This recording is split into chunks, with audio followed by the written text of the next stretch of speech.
We welcome you to downtown Detroit, Michigan, where this afternoon from Comerica Park, the Houston Astros will wrap up a 6-game road trip. They took the first 2 from Boston, winning 2 out of 3. They've taken the first 2 from the Tigers, and they go for the sweep today. The Astros have needed all these wins, despite the fact that they have been on a run here lately. They are only still 3 games ahead of the A's, who keep winning themselves in the American League West. And the A's are only 2 games back of the Yankees right now for that first wild card spot. Hi, everybody. Welcome to an afternoon of Astros baseball. I'm Todd Kellis alongside Jeff Blum. And Blummer, they've already had a winning road trip, but a chance to go out strong with a sweep today. Yeah, I really think they need to go out there and get that sweep. It's nice to have Garrett Cole on the mound. Should match up pretty good with these Detroit Tigers, but a sweep would definitely make it a happy flight home. For the Astros, a lot of offense early, and the long ball came up. Yep, it was good to see. The first game here against Detroit, they just kind of dinked and doinked them, and then all of a sudden they brought out the thunder. HOU Altuve, in place of George Springer, shot one out of here, earned himself a stare down, and then it was Tony Kemp. The little fella's getting on the board with a couple of home runs. 2-run blast by Tony Kemp gave the Astros that 3-run advantage, and then it was Tyler White getting on the action, looking to call timeout, but fortunately didn't get it, and the Shark went out there and took a bite out of that pitch and launched into left center field. So it was good to see them get their runs via the home run. They had a 5-0 lead. Framber Valdez gave up 4, but then our pitching performance powered by Kubota, the bullpen strong last night, and really recently have done a nice job. Yeah, they have done a very good job. Framber Valdez had some control issues, so it was on the bullpen to come in there and shut it out, and they did just that. But they've been very good this month with that 1.10 ERA, and it's interesting to watch the innings pitch go up month by month for this bullpen, but there's plenty of great arms out there for A.J. Hinch. So they'll try and get that sweep today with Garrett Cole on the mound. Julian Morales will be by to tell us about the Astros right-hander. He'll be opposed by the lefty Daniel Norris as we wrap up this series next.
A lot of fun, or it can be not a lot of fun, but you know, I remember especially the early years in Pittsburgh. I mean, they had lost for so long, so getting us into the postseason, especially that first time, was really special for us. We felt like we delivered what a lot of the fans have been hoping for almost 2 decades. And, you know, unfortunately we're in a really tough division, much like this one, but not necessarily the front runner to win it. So fighting for the wild card spot, fending off, you know, other clubs in the other divisions in the National League was tough. And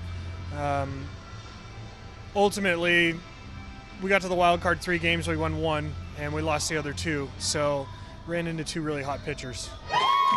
Today's starting pitcher for the Houston Astros, Garrett Cole, was acquired from the Pittsburgh Pirates in January of this year, looking to help his team to a sweep today. But looking back on all that postseason experience that he came over to this club with, making a couple of starts with the Pirates in the NLDS and then 1 wild card start where he lost to the Chicago Cubs. And as he reflects on that, he knows how important it is down the stretch here to take a division title, put yourself in the best position, as do the Astros of 2017. But Garrett Cole came in a very good pitcher, a dominant pitcher, but we haven't seen this version of Garrett Cole. He hasn't seen this version. He's our best in Texas power pitcher, brought to you by your local Ford dealers. If you're looking at the numbers with the Pittsburgh Pirates from 2016-17, the 2.86 ERA is good, but you guys know that strikeout percentage for him, the strikeout numbers are way up as he is crushing career highs there. The home runs are down. He just completely bought into what the Astros organization wanted him to do. That 4-seam fastball up in the zone has been so good, and still has a few things to work on, like his slider that he wants to hone in on here in his last couple of starts. He's feeling good, though, heading into this final game with the Detroit Tigers, as the Astros are today. And we're going to have more on the starter when we come back. Stick around. The boys in the booth will have more after this.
That's transparency. By Arctic, overbuilt, not overpriced. And by Shoppa's John Deere, your local John Deere dealer with 8 area locations. We welcome you back to Comerica Park in Detroit, where the Astros wrap up this series, going for the sweep today with Garrett Cole on the mound against the lefty Daniel Norris. And here's how the Astros will line things up, presented by Southwest Airlines. George Springer at the top. We'll see if he pulls an Altuve today. Alex Bregman hits second. Yuli Gurriel third. No Altuve in the lineup. Tyler White plays first base and bats cleanup. Carlos Correa at shortstop. Marwin Gonzalez in left. Evan Gattis DHs Martin Maldonado. And Jake Marisnick round out your Astros 9. And we are underway, and George takes a called strike, so he does not try the Altuve ambush that worked well last night against Jordan Zimmerman.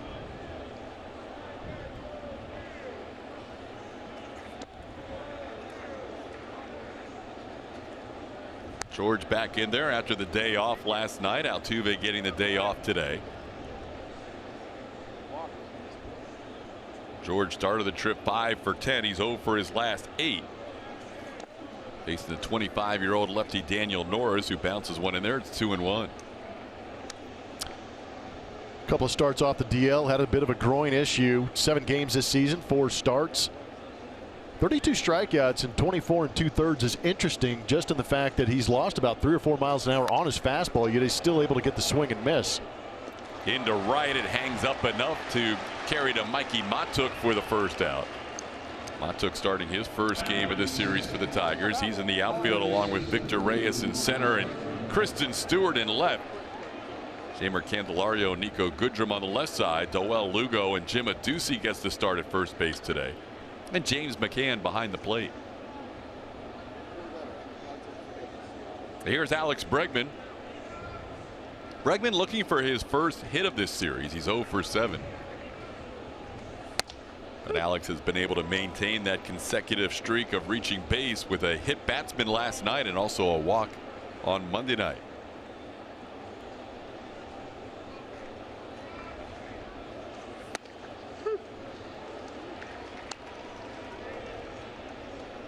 Bregman down to the count 0-2.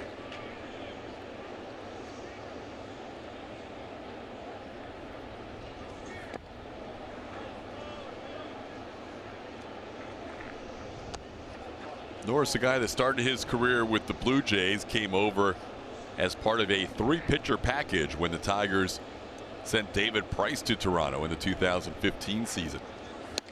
And he gets Bregman here for his first strikeout and 2 outs in the first inning.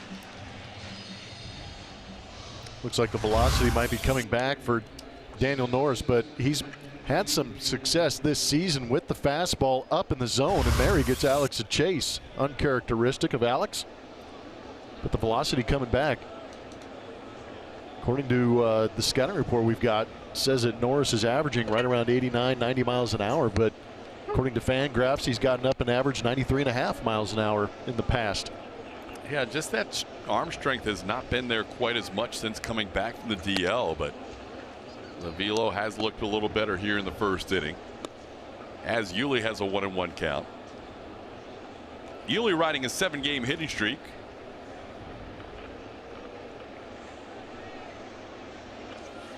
And he swings through that pitch. It's 1-2. So Norris coming out early,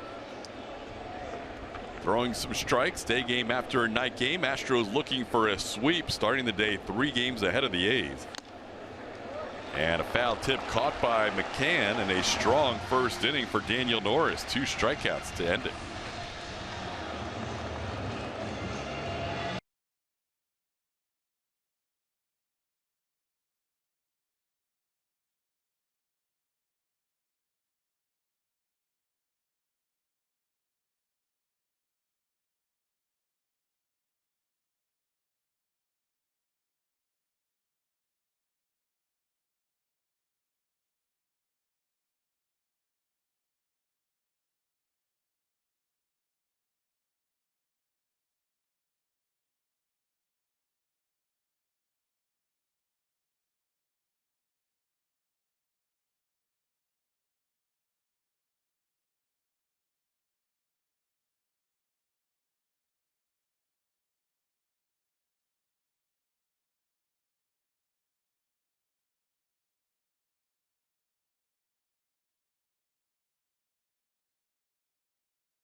Candelario leads off, followed by Kristen Stewart in left field. Nicholas Castellanos has the best numbers in his career against Cole in this lineup. Nico Goodrum at short, Mikey Matuk in right field, Jim Aducey at first.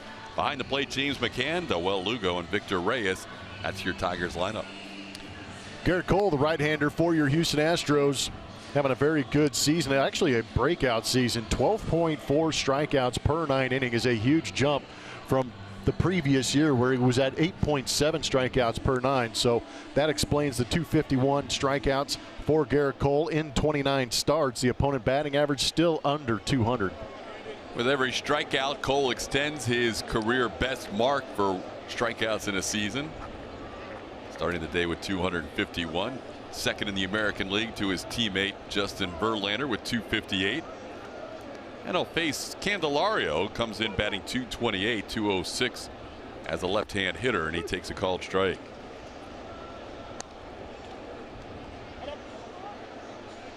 Tigers won 2 out of 3 against St. Louis. Lost the first 2 games of this series, wrapping up their 6-game homestand today. Jeimer Candelario batting .300 during the homestand. He's 6 for 20, down in the count early, 0-2. This could be a good matchup for Cole. It's a Detroit Tigers team that swings the bat a lot. They're a very aggressive young team.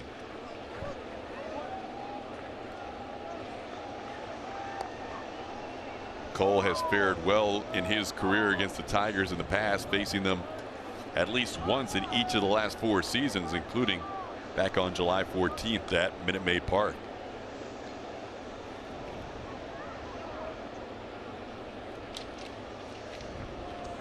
Swing and a miss. 4 pitches, all strikes.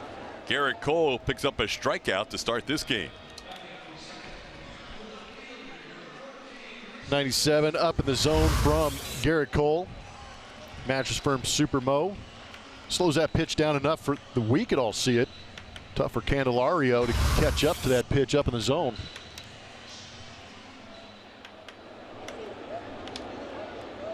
Now here's the left fielder Kristen Stewart. Stewart goes the other way, and that is a base hit slicing towards the corner. Marwin will play it back in, and Stewart has a double with 1 out in the first. Sometimes that can be the issue with an aggressive team, is that they will come out and hunt that fastball early on. And Kristen Stewart gets a good swing on that fastball away. Did a good job of getting the hands above the baseball, lining it down that left field line. First 3 major league starts coming in this series, and he has a hit in each of the games. And now picks up his first extra base hit of his big league career. Here's Nicholas Castellanos.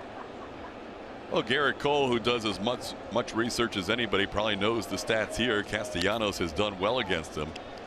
And that 7 for 13 mark coming in.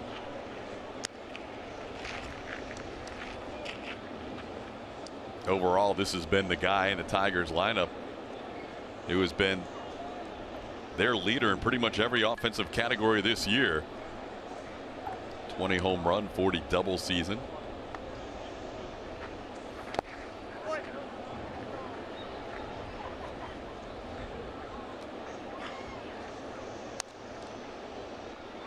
And without Victor Martinez or Miguel Cabrera in the lineup, he's the most recognizable name in this Tigers lineup too. Young group facing Garrett Cole today.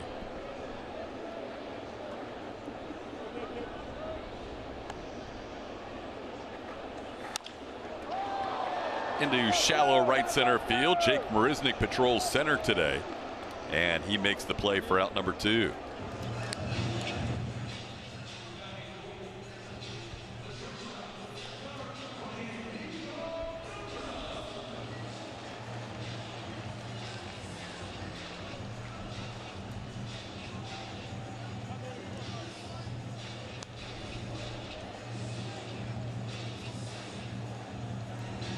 Here's Nico Goodrum.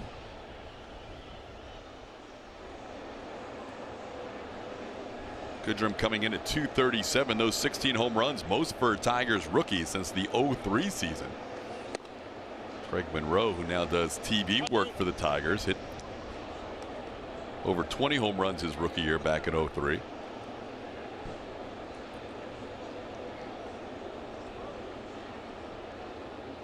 Goodrum with 15 of those 16 home runs coming as a left-hand hitter. And he's down in the count 0-2. A little different look to the Astros infield without Altuve in there. That means Yuli Gurriel gets to play second base. Tyler White in the field today. Evan Gattis gets a DH role. Jake will patrol center. As Blummer mentioned last night, the deepest center field in all of baseball at 420. So Jake will have some room to roam out there. And that's a good thing.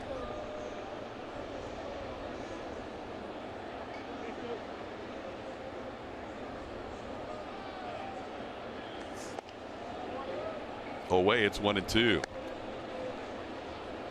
You get the sense, just knowing the personalities of Garrett Cole and Justin Verlander, while they haven't come out publicly, they're probably aware as each guy makes a start where they are in the strikeout race. I hope so. A little friendly competition. Absolutely. And Garrett picks up 2 strikeouts this inning. And he's now 5 behind Verlander for the American League lead. Scoreless through 1.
How about Tyler White and Tony Kemp, a couple of guys I hung out with on the Caravan doing big things on this road trip. 12 for 24, 11 RBIs on this trip. These two guys have done as much as the rest of the team has as far as RBIs are concerned on this trip. Not too shabby from a couple of guys who didn't break camp with the team. Now, that's been impressive to watch those guys really establish themselves this year. And you know what that means to me. Next year, guys are going to be begging to get on the Blummer Tour. Yeah, believe it. It's a good luck charm. Take whatever I can get, TK. Great White Shark. Another home run last night, up to 12 home runs. And he swings at this pitch and pops it into shallow right. Could be a tough spot, but coming on to make the play is Matuk. And White is retired for the first out. Sun-splashed afternoon here at Comerica Park. Very comfortable day. Temperature in the upper 70s. All right, lower 70s, 71. Chamber of Commerce Day here in Detroit. JMI might be at absolute perfection today. And that would be 2 days in a row for her, because yesterday she said JMI was perfect. Here's Carlos Correa. Norris has retired the first 4 batters of this game. How is the JMI, Julia? 2 thumbs up down here. Yeah, it looks amazing out there. Yeah. A lot of kids not in school today. Enjoying the weather. Good for them. Yeah, if you're going to have a ditch day, today is the day. Exactly. Especially up here, you know, there's not too many of these left on the calendar. Yeah. Down and into Correa. It's 1-1.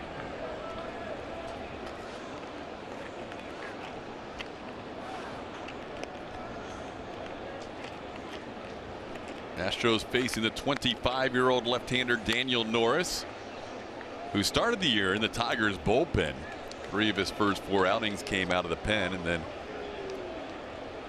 as he was working into a starting role, got injured and missed a large chunk of the season from the end of April to the beginning of September. And now he's finally working that pitch count back up to where he's close to full strength. Threw 90 in his last start, 68 in his previous start. But even though the velocity hasn't been where it's been in the past, today it's been in the low 90s, and he's actually picked up a lot of strikeouts the last couple of starts, 14 of them in 9 1/3. Misses here to Correa. It's 2-2.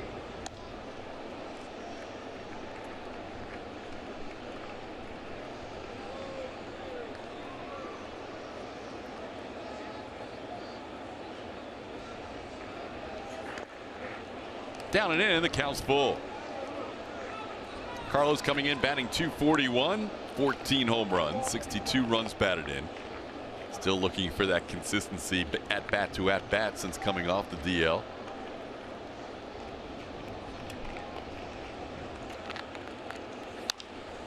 As he pops this one foul, playable. A Ducey in foul territory, makes a nice running catch on the backhand side for out number 2. Celebrate Hispanic Heritage Month with the Astros this Friday through Sunday. Hispanic Heritage Weekend presented by Fiesta features street festivals, special pregame ceremonies, and more. For more info, visit astros.com/Hispanic Heritage. Well, here's Marwin Gonzalez. Marwin had a road hitting streak snap last night at 9 games. He went 0 for 5 last night. And is 2 for 13 on this trip. 1 for 9 here in Detroit as he misses the first pitch. It's 0-1. Marwin 5 home runs as a right-hand hitter. They've all come on the last couple of road trips.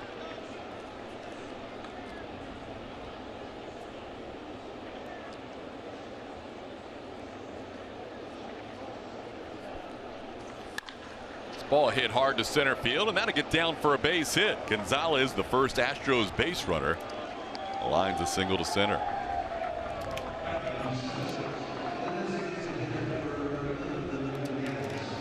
Astros on the board with that swing from Marwin Gonzalez. Good piece of hitting.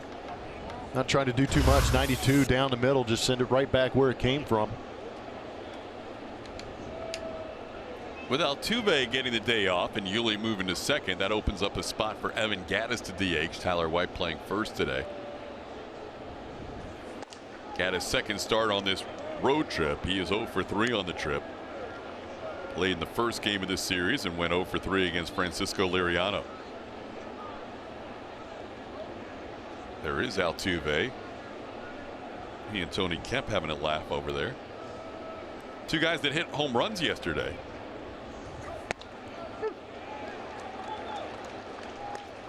And a called strike. It's 1-1.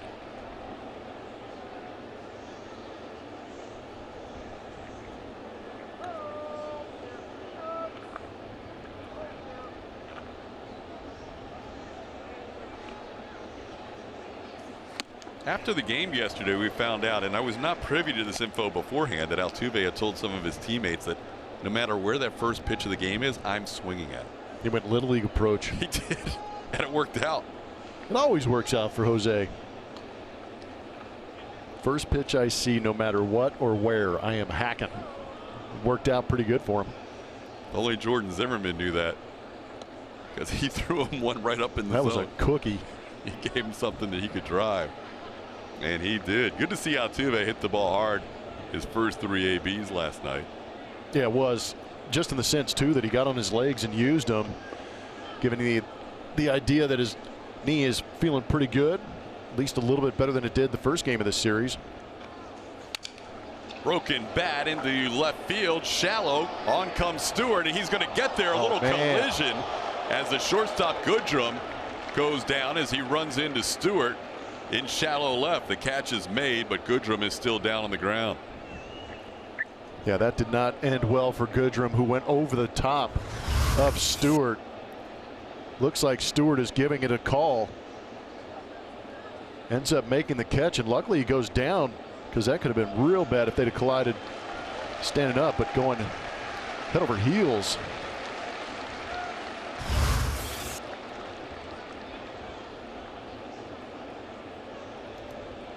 Nico Goodrum being checked out as Gaddis pops up for the final out of the second inning. One hit, one man left on base. We're still scoreless.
Detroit on Twitter is where you can find our Chevy Straw poll. At ATT Sportsnet SW, you can see there. The question is, what's been the biggest key to the Astros' 9-1 start in the month of September? Is it the spectacular defense, clutch bullpen, what Alex Bregman and Tyler White, or just the lineup is back to normal? Vote. We'll let you know which one of these wins later in the game. TK. All right, Julia, 4-1 on this road trip so far as Garrett Cole delivers to Mikey Matuk to start the bottom half of the second inning. Astros looking for a sweep in Detroit and looking to maintain their 3-game lead over the A's.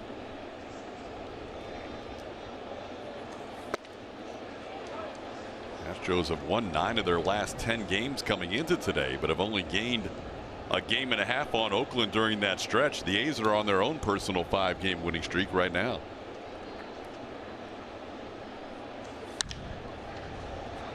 Matuk slices one towards the crowd. Mikey Matuk 2 for 4 in his career against Garrett Cole, including a home run. Even though Garrett has faced this Tigers team each of the last 4 seasons, not a lot of individual at-bats in this lineup against Garrett. Victor Martinez getting the day off. And that's a strike called. It's 2-2.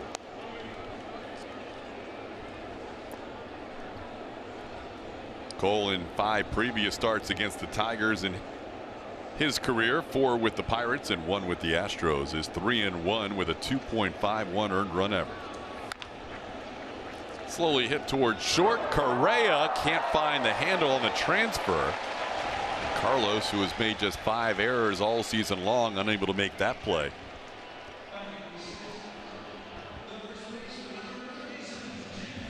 Second time we've seen a ball where Carlos is charging in, unable to make the exchange. Fields it fine. It's just on the transition. Gets kind of caught up in the webbing of the glove and gets away from him. Carlos came into this game with a fielding percentage of .986, which would be third in franchise history by a shortstop. Only Adam Everett in 2006 and Roger Metzger back in '76 with a better fielding percentage for a full season. Here's Jim Adduci, the error charge to Carlos, his 6th of the year.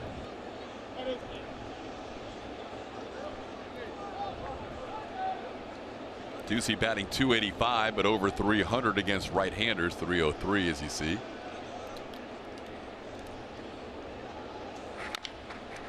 Tap towards Tyler White, plays it on a hop. His throw to Correa in time to get the force, but no chance for the double play. The Astros take on the AL Central today by AARP. And the Astros versus the AL Central have been dominating lately. As they should.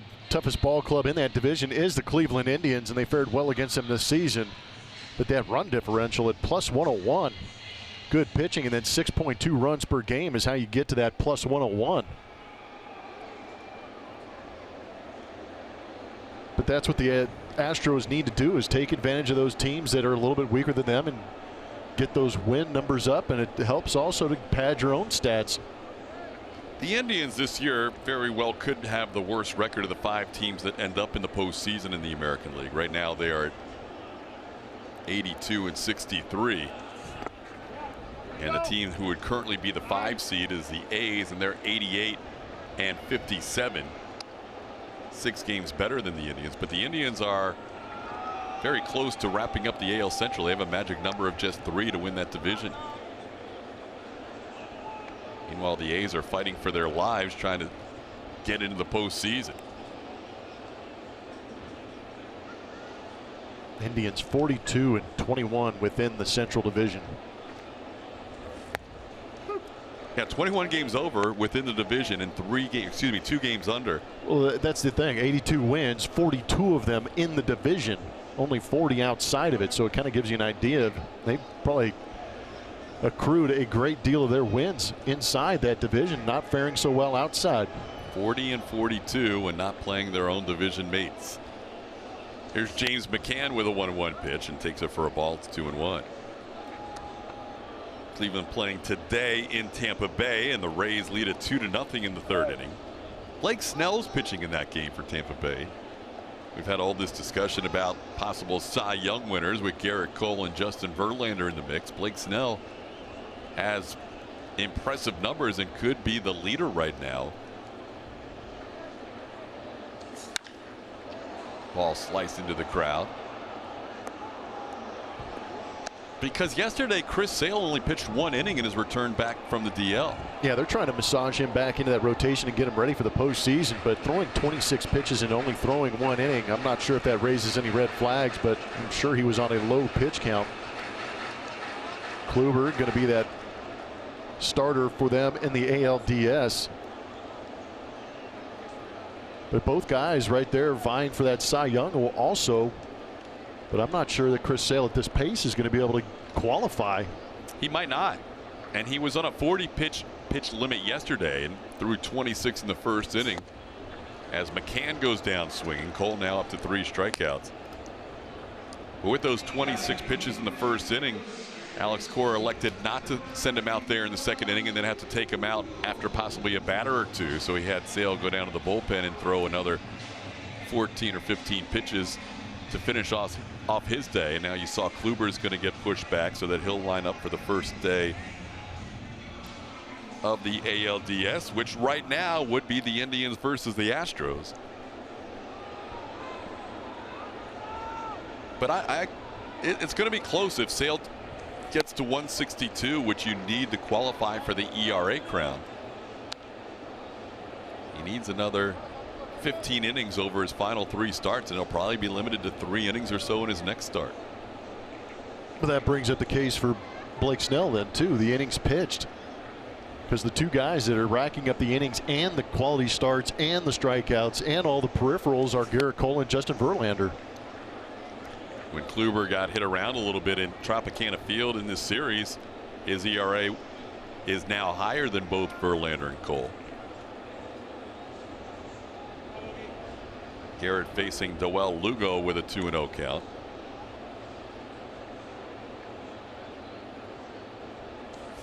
This is the part of the lineup, Lugo and Reyes. Those are pretty aggressive hitters there. And he missed the 96-mile-an-hour fastball. It's 2-1. And you can't take anything away from what Chris Sale's done or Blake Snell. They're putting up phenomenal numbers. But if you are one of those traditionalists that want to see bulk and you want to see innings pitched, then Garrett Cole and Justin Verlander are the guys that jump to the top of the page for you.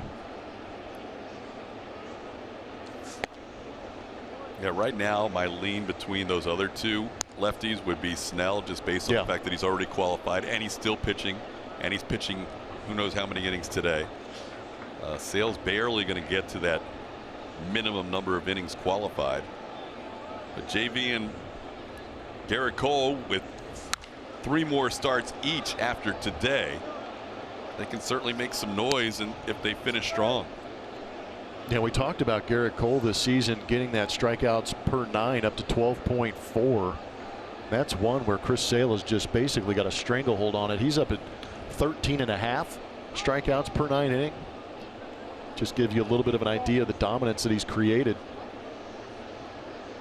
Boston, with that win last night, wrapped up a spot in the playoffs. They're the first team. They were able to do a little toast in the clubhouse afterwards with their 99th win of the year. In case you're curious what the Astros need to wrap up a postseason berth, obviously their main focus is on winning the division, but they can clinch at least a playoff spot with a magic number of 7. 2 teams in the mix with 65 losses, both the Tampa Bay Rays and the Seattle Mariners with 65 losses. So they can max out at 97 wins. The Astros need 7 to get to 98.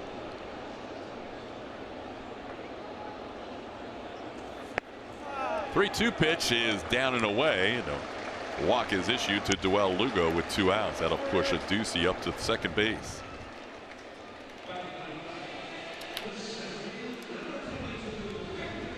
I feel like in this series we've seen quite a few 2-out walks given up by Astros starters. Of course, Framber Valdez had issues with the command yesterday. Framber walked 1 in every inning in his 4-inning outing last night. Here's Victor Reyes. Reyes misses that first delivery. It's 0-1. 97 from Garrett Cole. Cole makes his second start of this road trip. He also pitched against the Red Sox at Fenway Park, went 6 innings of 2-run baseball.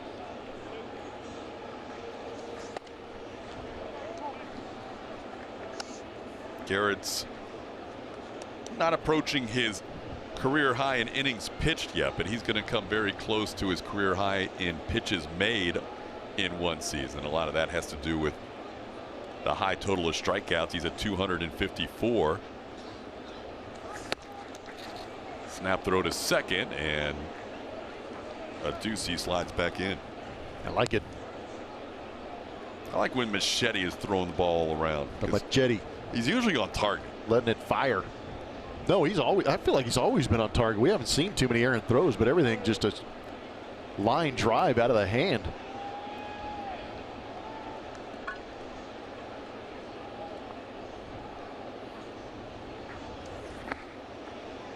That one bounces in there. It's 2-2.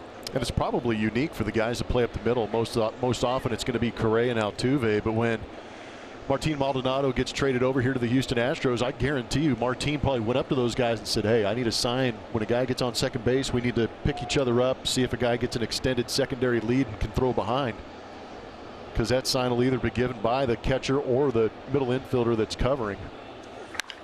A lot of it is it eye contact when you were playing that position? Yeah, absolutely. It would be something subtle, maybe just a tug on the belt, or maybe I just be real emphatic about slamming my hand into the glove just to make sure I got the catcher's attention and said, hey, keep your eyes on me. Because it's not one of those things where I needed to break early to get to second base. It was a situation where if the catcher popped up and threw down, I had time to get there.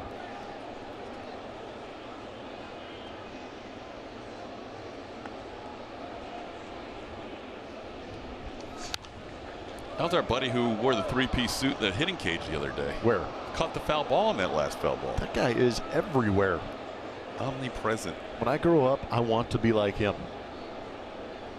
There you go. A little warm for the three-piece suit today, huh?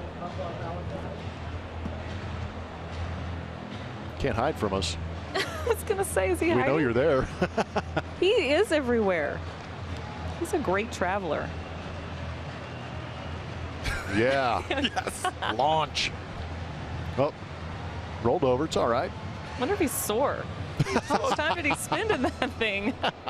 I saw someone on Twitter say Blummer wants to wear that for every broadcast. Yes. TK is a little reluctant. There it is. Lift and separate. Swing and a foul at the plate, catches Maldonado. Yeah, I can't believe you weren't in on that. I said I would wear it once.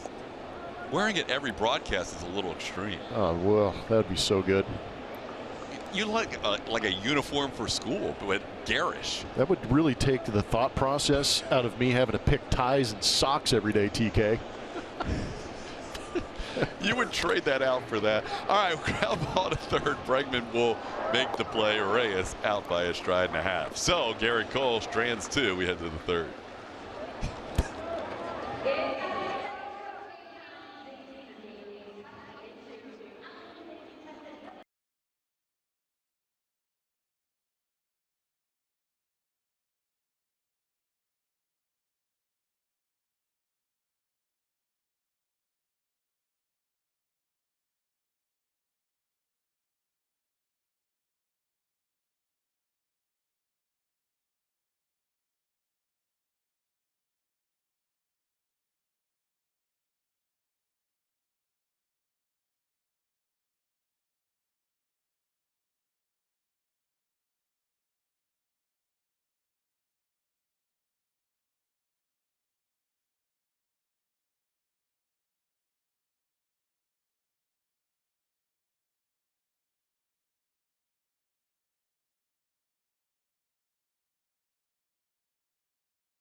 Last three, it's been even better.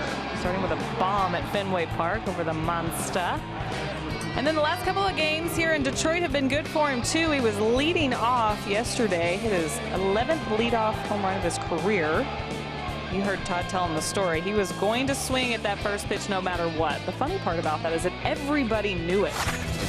Teammates, AJ, this is something that was discussed with everyone, but that's Altuve, who is constantly in communication with everyone around him. Everyone wants to sit up next to him and have discussions about hitting or whatever it is. He is a well-liked guy in there on his day off. But guys, that first pitch homer for him, or just that leadoff home run, we see George Springer do it so often for this club, just brings so much energy into that dugout immediately and puts everyone in a really good place as the game gets started. All right, a little flare into right field by Martin Maldonado to start this inning. Martin with a single against Daniel Norris. He's now 3 for 6 in his career against Norris. Well, Julie, I know one guy who didn't know. George Zimmerman. not quite everybody. He didn't get the memo. All right, so we know what Springer's like. You are a great observer of the dugout. What's it like on an Altuve off take? Altuve's very observant. So he's a top step kind of guy. Always has the best place to sit in the dugout. Most of the time it's very interesting, the unique spots he finds to get really comfortable and have a good view of the game. But he's talkative. He's not as loud as George Springer. You're going to hear Springer from 10 rows back. But Altuve's in constant, I mean, he's just chatting up somebody. After at bats, he'll go up to hitters. It's fun to watch. Seems like he's always the first one out of the dugout when guys are celebrating home runs. Exactly, yeah. On his day off, he will leap over the railing to be the first to high-five someone. And he's right in his perch there, right at the top, cheering on his buddy Jake Marisnick with a 1-1 count. I would say there might be a reason he's on the top shelf right now. If he's not alone, he's usually somewhere next to Jake Marisnick. Yep. Those two aren't ever too far apart. Yeah, you had pictures of their pregame ritual yesterday, hugging it out, right? So much love. Jake sends one into shallow center field. Coming in is Reyes, still coming in, and he makes the play. Had a scary moment last inning for the Tigers with a little collision to end the second inning on an Evan Gaddis fly ball to shallow left. Nico Goodrum left the game after that collision as he ran into Kristen Stewart, the left fielder, and Ronnie Rodriguez has taken over. A quad contusion is what we're told for Goodrum as to why he left the game. So here is George Springer, who missed about a week due to a quad injury. But since he's come back, he's been very good, hitting .339 in those 14 games. And he takes one for a ball. Facing Daniel Norris for the second time.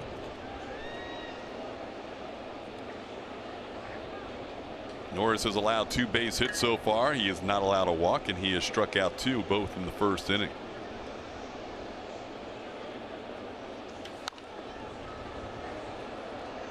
George fouls one back. It's 1-1. This is when you want to get Daniel Norris. First time through the order, a .151 average against. Second time through, it jumps to .297. First time you face a guy trying to figure out the game plan, trying to pick up release point, see what's working for him, what's not. That second time through the order, you're trying to do a little bit more damage and get a better pitch to hit, just because the information you get from that first AB helps you out a little bit. Yeah, I think it's interesting too, watching the guy on deck, in this case Alex Bregman. Alex did not have a great at bat against him that first time up, and now as the pitch comes home, Bregman kind of mimics as if he's the hitter in the box along with George Springer and trying to get the timing right. Might not do it on this pitch, but did it on the last couple. That one's upstairs. It's 2-2. Yeah, you'll usually see that guy on deck like the first 2 pitches, maybe trying to time it up.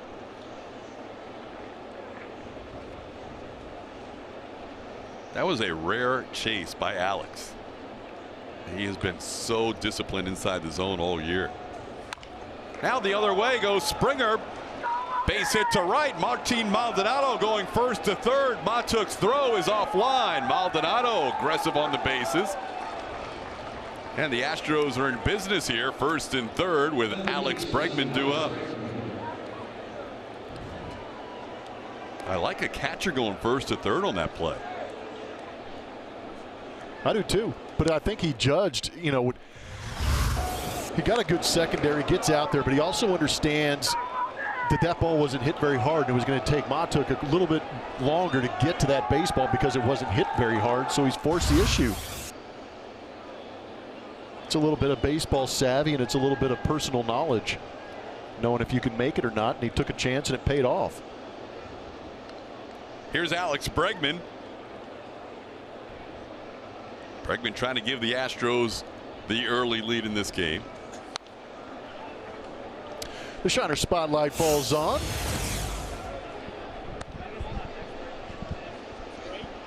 There it is, Alex Bregman. And it was interesting to see Daniel Norris get up in this zone right here for that strikeout of Alex Bregman in that first AB. Has a tough time covering that up and away portion, but that is a lot of red on a very good hitter for Alex Bregman.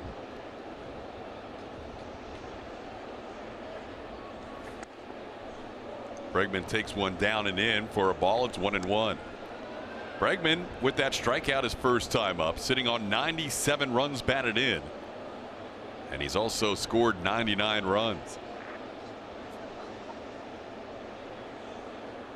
Alex has been very good on the season with runners in scoring position. And he fouls this one back. It's 1-2. So what you're telling me is with one swing of the bat, he could get to 100 runs and 100 RBIs.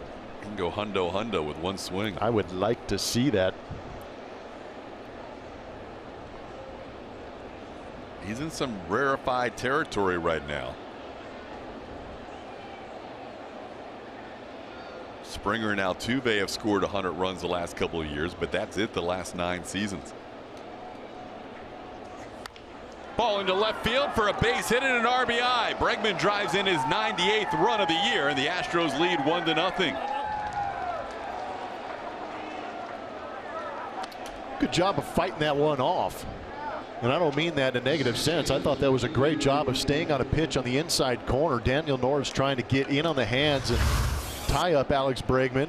Probably hoping for a ground ball, but he does a good job of getting those hands through early and getting enough of the barrel on it to yank it into left field. That's why you stay through the baseball too. A lot of times you get jammed, but if you actually have a good bat path and you get to contact and you stay through the swing and really muscle that thing out there. That's where that term comes up, is because those guys get jammed, but they're strong enough to stay and fight through the swing and finish it and get enough loft on it to get it out in front of the left fielder. That was beautiful. 51st straight game reaching base on the road. He matches our buddy Baggy, Jeff Bagwell, for the franchise record. Bagwell setting the mark in 98 into the 99 seasons. Alex will have to wait a little while with the 9-game homestand coming up, but he can break that mark in Toronto on the next road trip. It has been a storybook season for Alex Bregman. I know we talked about him a lot, but it's because he's made us with all the stuff that he is doing. Here's Yuli Gurriel, who struck out his first time up. You know, that's where taking the extra 90 feet. I know Maldonado is a veteran, but that's where taking the extra 90 feet becomes so large, because I'm not sure Maldonado scores on that base hit to left field if he's on second base. Well, and it's one of those things in baseball. If you're 90 feet away, there's a myriad of ways you're going to be able to score. But I agree with you in the sense that a lousy base hit to the outfield scores him much easier from third base than it would have from second base. Yuli down in the count 0-1.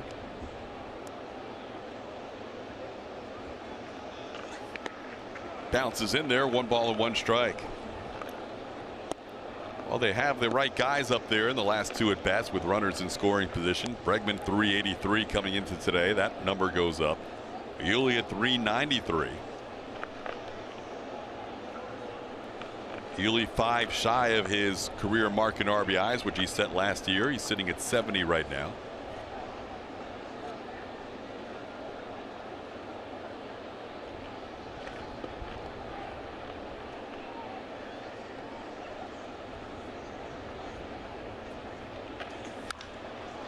Sends one high in the air into shallow left. Out goes Ronnie Rodriguez. In comes Stewart. It's Rodriguez who makes the catch for the second out.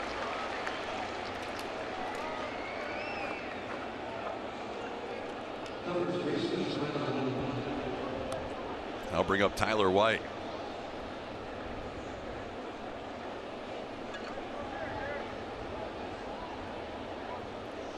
Since August 7th, nobody has more RBIs in Major League Baseball than the Shark. 29 games since August 7th. Tyler's driven in 32 runs.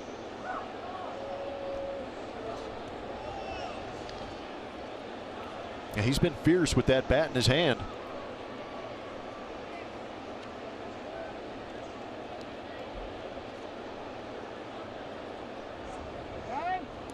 Craziest part about Tyler's numbers is he went the first 12 games of the season without a home run and without an RBI. In his last 39 games, he has 12 home runs and 37 runs batted in. And as we showed you yesterday with the comps in the first 50 games to guys like JD Martinez and Mookie Betts and Manny Machado and Mike Trout, it's becoming a thing now. This is not a 2-week hot streak. This is no, it's become expectation, and that's a good thing, because you got to be doing a lot of damage for quite a while for everybody to start anticipating you in these situations, and that's why he's in this portion of the lineup. Misses that pitch from Norris, and he's down in the count here, 0-2. But it's good to see guys come up and not struggle, but see them struggle and react. You don't want to see them struggle and go down even worse, or flatline. You want to see them go out, struggle a little bit, and then make the adjustment like Tyler White has. Because that's been a couple of prospects and some young talent that's had the opportunity in the last couple of years has gone from phenomenal AAA seasons to here in the big leagues and not put up big numbers. That ball hits Tyler White. That'll load up the bases for Carlos Correa. An 0-2 pitch with 2 outs in the inning. And Norris yanks it into the foot of White. Talking about Baggy earlier in his consecutive games on base streak on the road, would call that right there a salvage. 0-2 hit by pitch. A little bit of a glancing blow, no damage. It's beautiful. Thrilled with that one, huh? Now Correa, speaking of damage, he could do some damage here with the bases loaded. Carlos is 4 for 8 this year with the bases full. And he takes a fastball for a ball, 1-0. See if he gets a shoelace. All right. Take his word for it. He's got a little bit of that front fin. Shark didn't feel it. Inside, 2-0. Well, if ever there was a time when you would love to see a guy break out of it, this would be a spot here. My goodness, yes. Yeah, hitters count, 2-0 count. StatCast AI, powered by AWS, gives you an idea of why it's a big moment for Carlos Correa and Daniel Norris on the mound. We haven't seen much damage from Correa since coming off the DL. Just a couple of doubles and a home run, 3 extra base hits, and 102 at bats. Right now, Carlos will just take a base hit to try and add to this 1-0 lead. Prior to today, Carlos had not faced Daniel Norris, even though he did pitch against the Astros last May 24th at Minute Maid Park. Fly ball into right field, playable for Matuk. And the Astros will strand the bases loaded, but they get on the board first on the RBI by Alex Bregman.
Presented by Occidental Petroleum. For tickets to the best fireworks show in town, visit Astros.com/Friday nights. TK.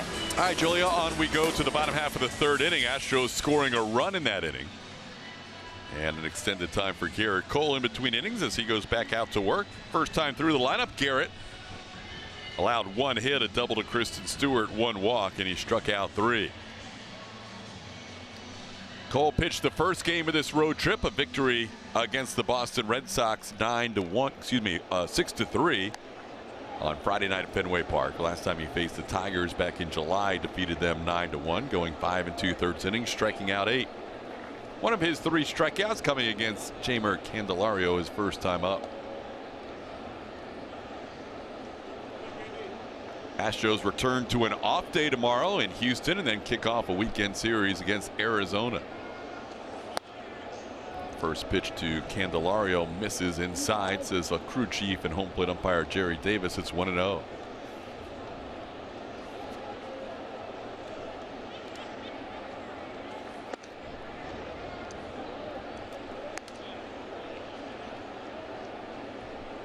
Cole and Verlander continue to extend an Astros franchise record, most strikeouts in one season by a pitching tandem.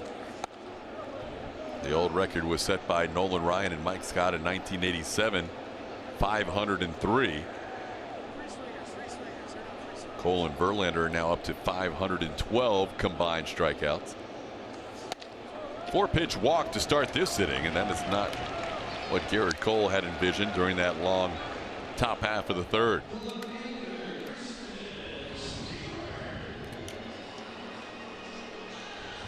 I'll bring up Kristen Stewart. He is the Tiger with the base hit. A double the other way in the first inning.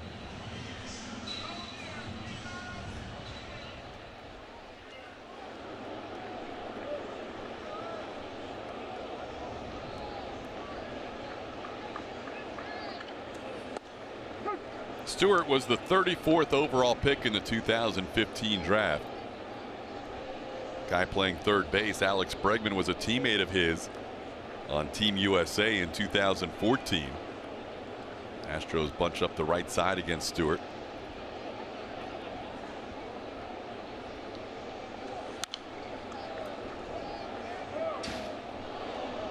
And he's looked pretty good in this series. You can see why they have a lot of high hopes for this guy. Yeah, he doesn't look too intimidated in the box.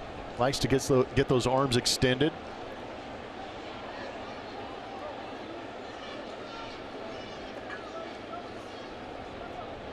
Base hit against Justin Verlander for the first of his career. 1-2 the count. When he was teammates with Alex on Team USA, they were the two leaders in RBIs. Alex had 17 and Kristen Stewart had 16.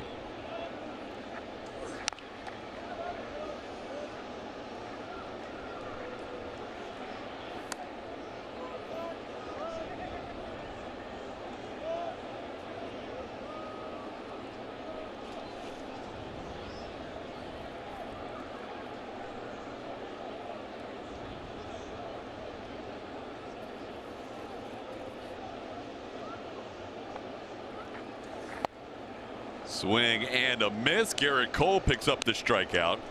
That's 4 now for Garrett, and the first out of the third. Earlier in the AB, Kristen Stewart laid off a curveball down and in. I think that's why Maldonado and Cole may have gone to that power slider at 91 miles an hour to get the swing over the top. Comes out of the hand looking like a fastball and then breaks down and in. Well located, well executed pitch. Top 5 in all of baseball in strikeouts with that breaking ball. Ball into center field. Jake will track it down for out number 2. Nicholas Castellanos 0 for 2 with a couple of flyouts to center.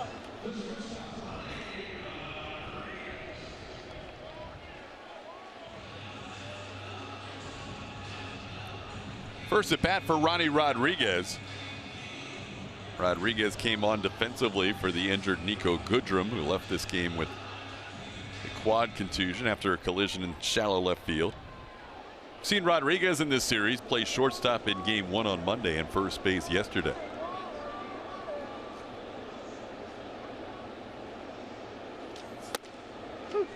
Called strike.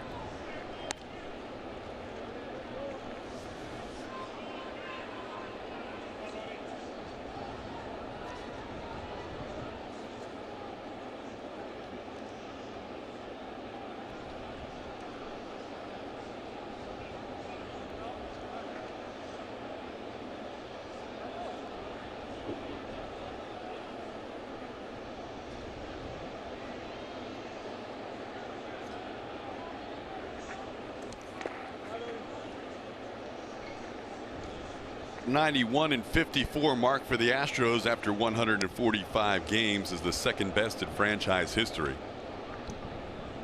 The 98 Stros were 1 game better.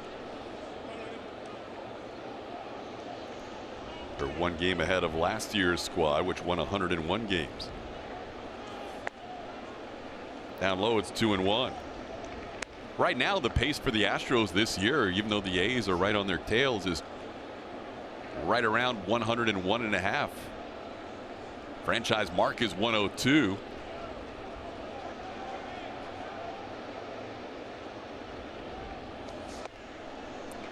Rodriguez misses the high fastball. It's 2-2. And here's what's left for the Astros in the final 17. Pretty even split between home and road. A's a little more games on the road than the Astros. But yeah, you'd like to look at strength of schedule and say, hey, it favors the Houston Astros. But every time we watch the scoreboard, the Oakland A's, no matter who they're playing, end up winning. Whether it's 1 run, 5 runs, they just end up finding a way to go out there and win. 3-2 pitch misses down low, and Rodriguez draws a walk. Second walk in this inning, and that will not please Garrett Cole. What happened to the young Detroit Tigers that chase pitches out of the zone? Well, you chased the 2-1 pitch up, but he wouldn't chase the 3-2 pitch down.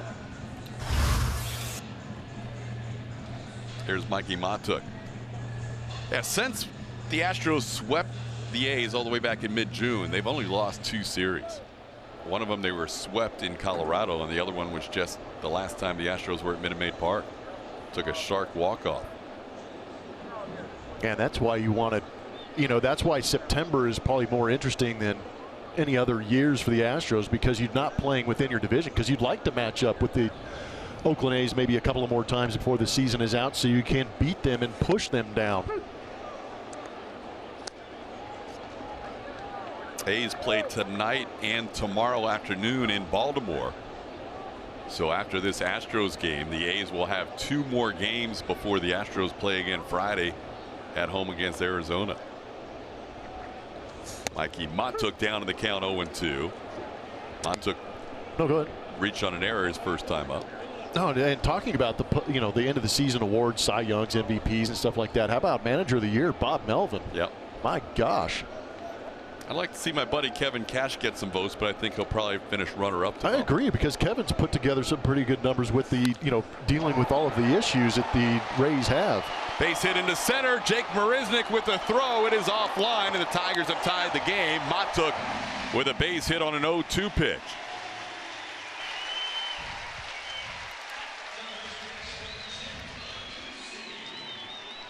Leadoff walk comes around to score for Garrett Cole. Pretty good pitch. Slider down and away. Matuk just stays on it. Hits a line drive up the middle. Pretty good piece of hitting. Garrett wears his emotions on his sleeves, and I'd say right now he's a little bit steamed at himself. A couple of walks in this inning, and then an 0-2 base hit with 2 outs. That's not typical Garrett Cole. Not at all. Here's Jim Adducci. Curveball misses for ball 1. In fact, Garrett's going to regroup right now. He's had enough. He is just steamed at this point. Walking around the back of the mound. And he's not one of those guys that's going to go, the umpire was squeezing me. Even if he was, he might get a little frustrated, but he knows that he is accountable for some of these pitches, and that's why he's getting a little frustrated, like you said, with himself and taking a little bit of a breather to get back in this.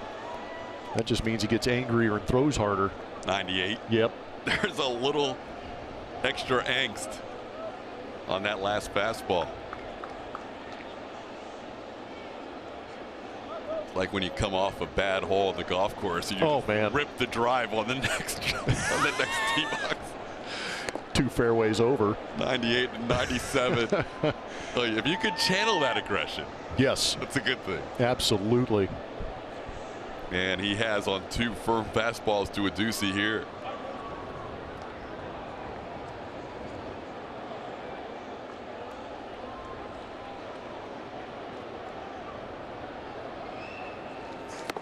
And 3 fastballs, 2 of them at 98. That's what you do when you're a little frustrated to end the inning.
Summer, we'll talk with A.J. Hinch about the state of the Astros after his contract extension. All that and more on Astros Bases Loaded coming up after the postgame show only on AT&T Sportsnet.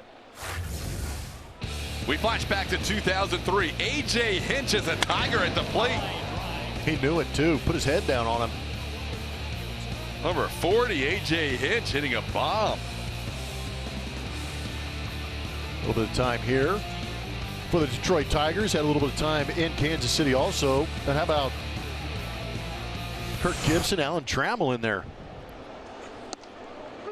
A.J. hit 3 home runs that year for the Tigers, played in 27 games. Would finish out his playing career the next year with the Philadelphia Phillies as Marwin Gonzalez leads off. A.J. caught up with Gibby during this series. Marwin down on the count 0-2. Yeah, there's a unique history between A.J. Hinch and Kirk Gibson. When A.J. Hinch got that job in Arizona for his first managerial job, Kirk Gibson was the one who took over as the interim manager when A.J. got fired.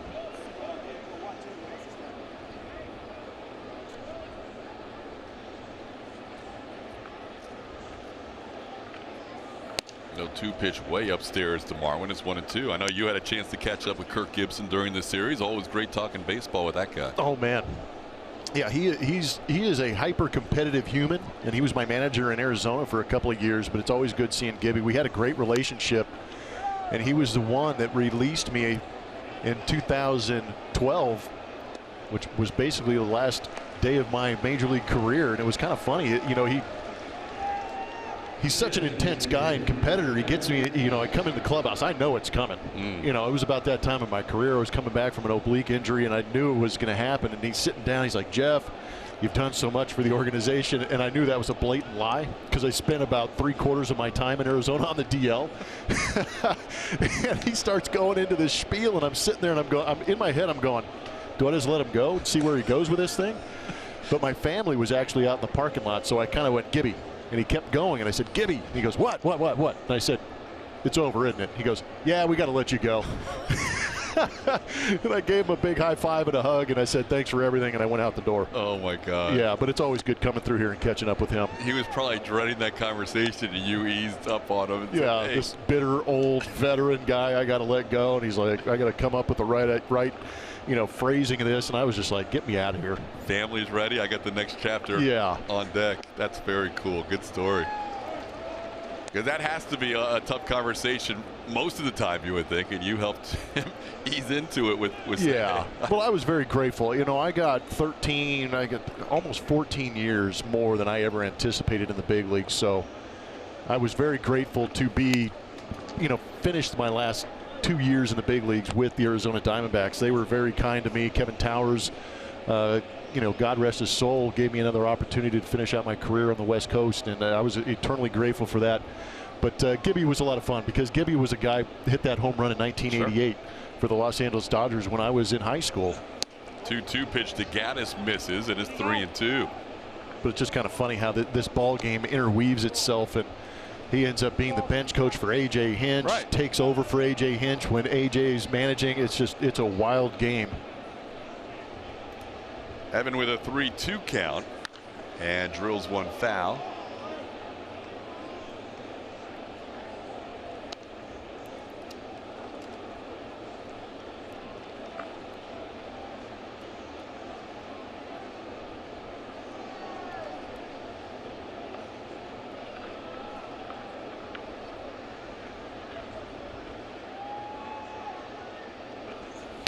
Swing and a miss. Norris picks up his first strikeout since the first inning, and that's 3 strikeouts in the game.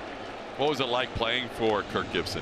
It was good. It was very intense, and he was very into the game. He was into every pitch, every AB. You'd be standing at the box, and you could hear him screaming from the dugout, you know, sit off speed. He's not going to throw you anything, you know, and stuff like that. But he's always a great conversation. Went over there and caught up with them the first game of this series. And I told him, I said, hey, this is my second full season. He goes, how many games are you doing? I said, 150. And he about falls out of his chair and says, he goes, that's crazy. How are you doing that many games? I guess he said he only does about 60 games for the Detroit Tigers. And I said, it's because I'm still young. And he goes, are you implying something? I said, yeah, you're old. He wears it like a champ, but he loves that clubhouse banter, and he always has kind of had that, that personality that wants to mix it up with the guys and have a good time. Yeah, always good to catch up with Gibby as Martin Maldonado bats. He's trying to hit his first time up and scored the Astros' lone run. He sees the game acutely and differently than most see the game. He's able to pick up little nuances that a lot of people would miss. No, absolutely. So it made him great as a ball player. It's also what made him very good as a manager also.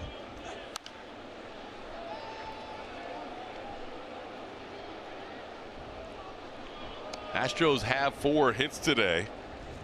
All of them singles, 3 of them coming in the 3rd inning. Maldonado really helped the Astros secure that first run by going first to third on a base hit to right. Had he not done that, the Astros might be looking at a 1-0 deficit.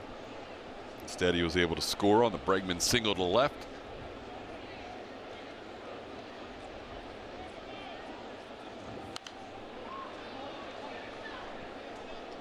Martin's had really solid at bats. I know it started out with a struggle coming over from Anaheim, but last 19 games prior to today, batting at .280 with 4 home runs during that stretch.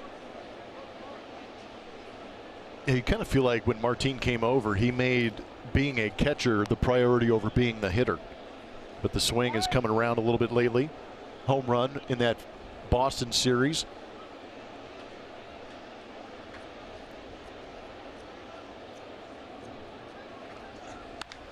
And he sends one into left center field. Pretty well hit. Going back, Reyes still on the move. Diving attempt, and he makes a phenomenal catch.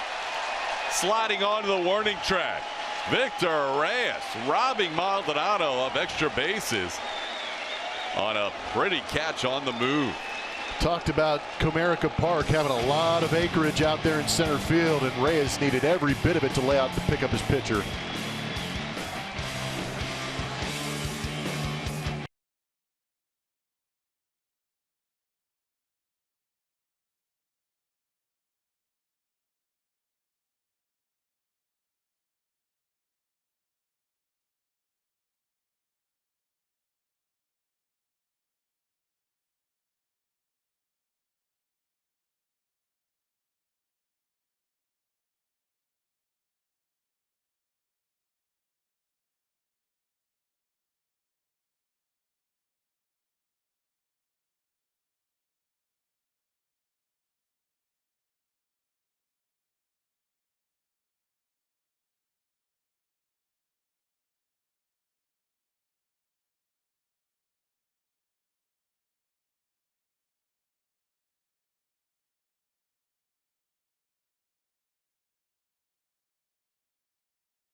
It did. I'm glad he's a winning player, because that's a big move. You got to do that from the very beginning of that play. So when he goes first and third, makes it, it sets up Bregman's at bat. So we like that.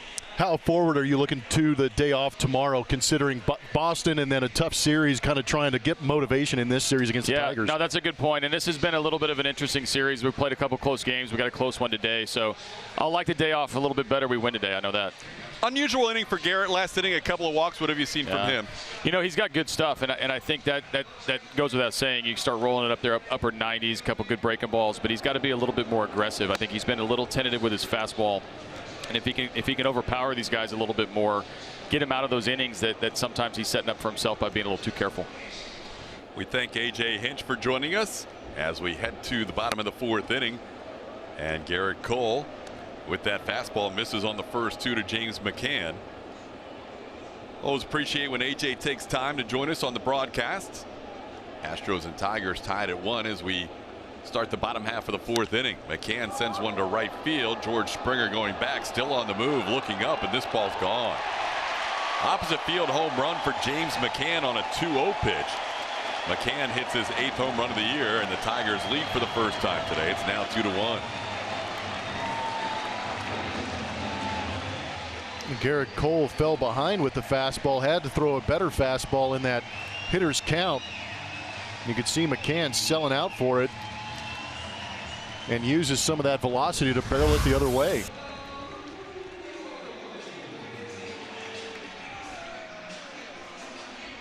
Just had some late life under it here on this beautiful day in Detroit.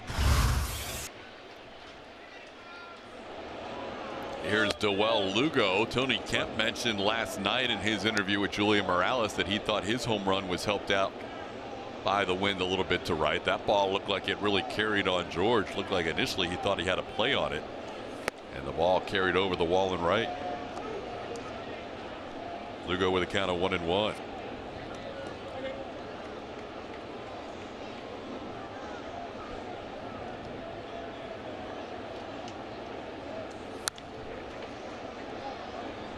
That baseball off the bat of McCann only traveled 337 feet. Just perfectly located down that right field line. Well, we were looking for a McCann ball, but not that kind. No, I'm not doing it for that guy. Brian McCann we were hoping for earlier in this series as Lugo fouls one away.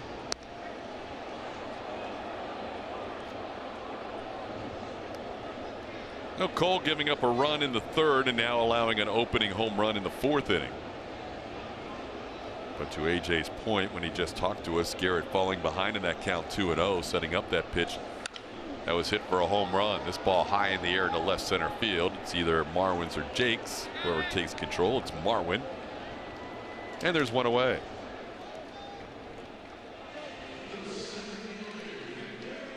Yeah, it was kind of interesting in that interview with AJ to hear the word tentatively and Garrett Cole in the same sentence, but he's down there, sees a lot. He's a little bit closer to the action than we are, but we just have really not been accustomed to seeing Garrett Cole tentative with anything, especially with the stuff he's brought this season.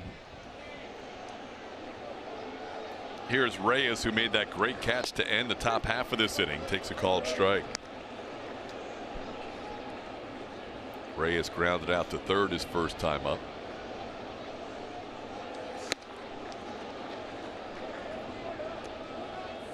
'97 swing and a miss. It's 0-2. And it kind of makes you wonder if he is tentative with the fastball early in the count. It kind of speaks to the youth of the Detroit Tigers and being aggressive on the fastball early.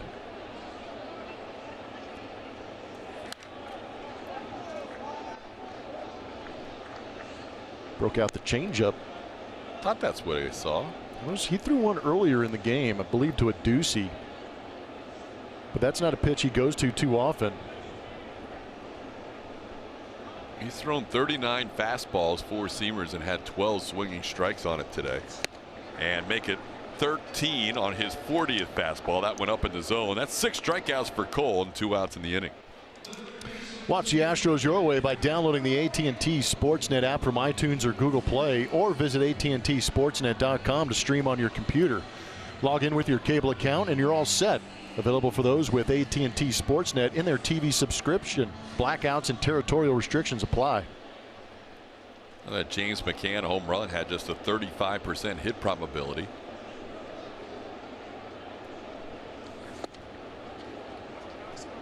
Swing and a miss by Candelario, who was struck out and walked.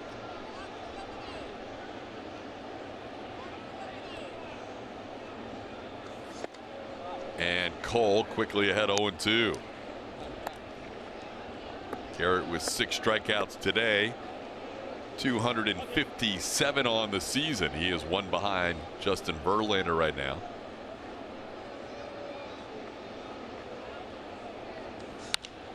And Candelario pops one up. Long run, Maldonado. He is going a long way and can't quite get there. Bregman comes over from his shifted third base position, but how about that hustle from Martin? Yeah, that was a long way to go. Not standard for a catcher to go that far out, but he also knew that they had the shift on, and Alex Bregman was going to have himself a long way to go too. Doesn't make the play, but you know Cole loves that effort. Absolutely.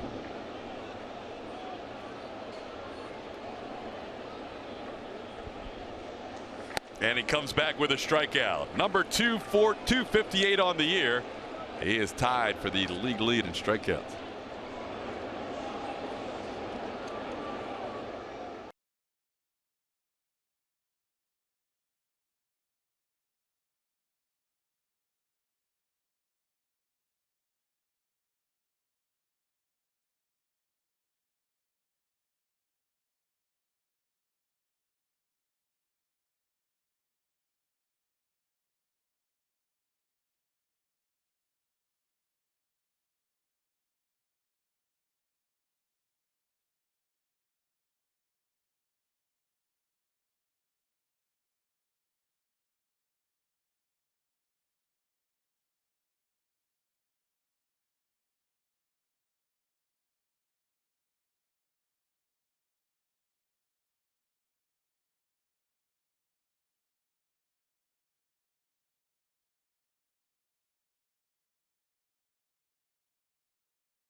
By Rooms to Go, where you get the lowest prices every day and delivery is fast and easy. And by Nissan, innovation that excites. Tiger Stadium, lots of Tigers here at Comerica Park, inside and outside the building, as Jake Marisnick will lead things off in the 5th inning with the Astros down 2-1. Jake flied out to center field his first time up. Jake looking for that first home run since coming back from the DL. His last home run came in Dodger Stadium on August the 4th. Takes a high strike from Daniel Norris. It's 0-1.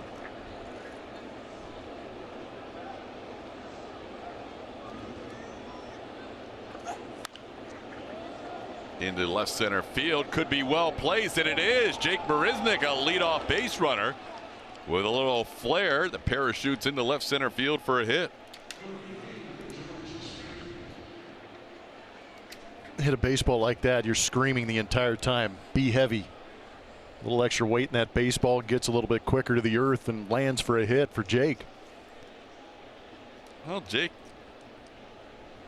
getting things started for the Astros here, who trail for the first time today. George Springer bats for the 3rd time. He has gone the opposite way both times today. He is lined out to right and singled to right. Takes a pitch down and in for ball 1.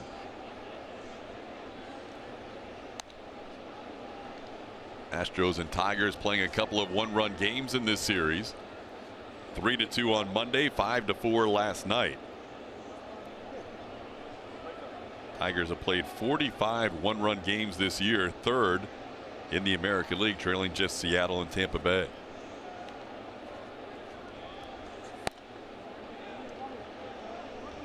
Two and 0.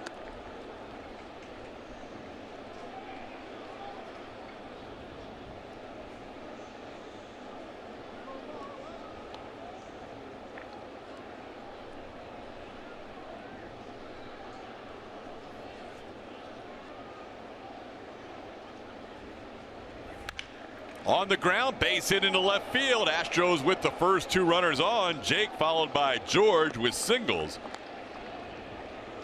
And the Astros have first and second with nobody out for Alex Bregman. You know you're good when you can go out there and get a hit on some ice skates. That's what it looked like George did. That back foot kind of gave out from under him, but he's able to stay on it with that barrel and rake it into left field. Astros got something going here. It'd be great if they were able to answer back and pick up Garrett Cole.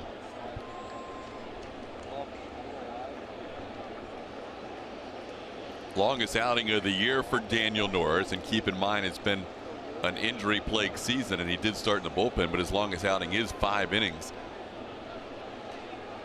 Here's Alex Bregman. Drove in his 98th run of the year, his last time up. Another opportunity with a runner in scoring position.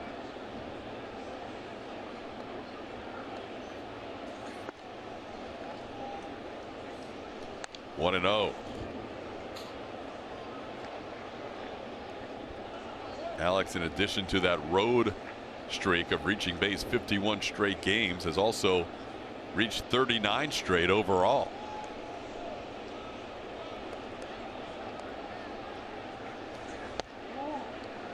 Norris not happy with that delivery. It's 2-0.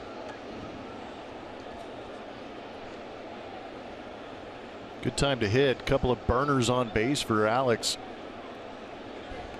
If he adds to that double total, he very well could get to that 100 RBI mark with the speed out there.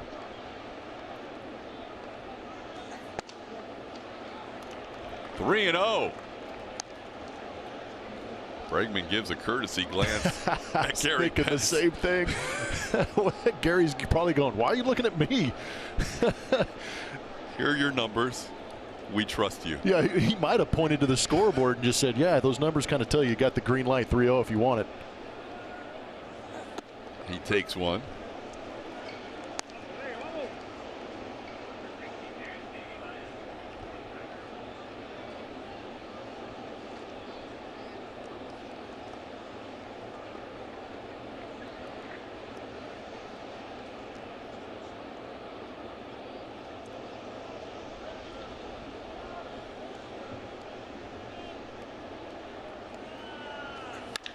On the ground, fair ball, base hit down the left field line. Jake will score easily. Springer on the move. He'll be away to home.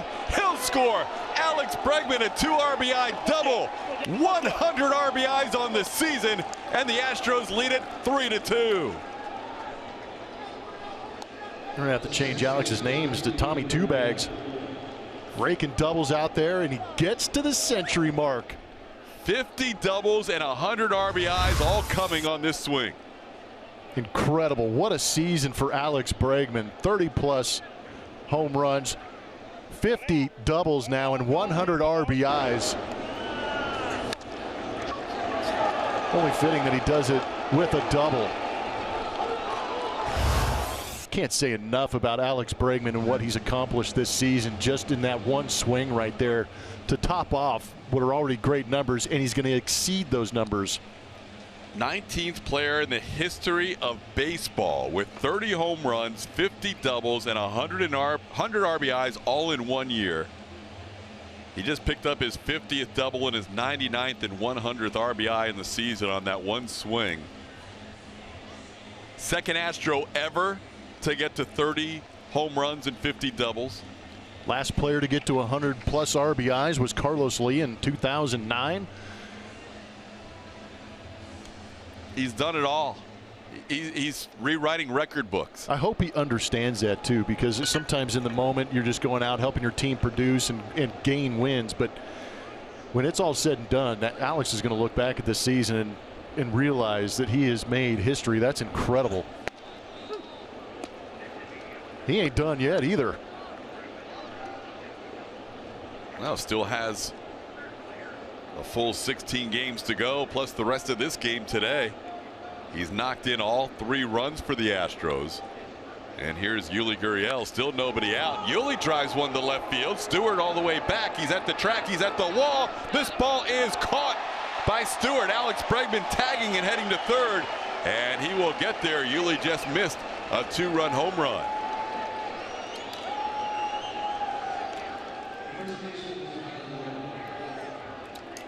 Well, Bregman now at third base, but this was close to being a 5-2 game. Yeah, Daniel Norris thought that ball was out of here.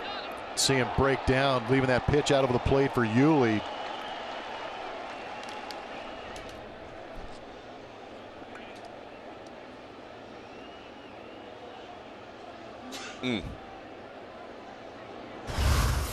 Wind blowing out to right, but maybe not so much to left. As Tyler White will bat, the infield has to creep in with Bregman doing a nice job tagging up on that deep fly ball. And now White takes a breaking ball for a strike. Tyler was hit by a pitch his last time up on the foot on an 0-2 pitch. And he's also flied to right. Well, Bregman has all the other even numbers, the 30 home runs, the 50 doubles. Now a little pop up behind the plate. McCann gives it a look, and he actually had a chance. Almost would have been a great play. Bregman tagging, which was a very smart play, but Bregman dropped the ball. But McCann dropped the ball. Pretty good effort just to get the glove on it. Gauging where he's at, keeping an eye on that baseball, preparing for the impact, and just catches it off the heel of the glove. Alex always aware on the field, tagging up on that ball. And may have had a chance to score the way McCann would have had to carry himself over that rail. But instead it's 0-2 to Tyler White.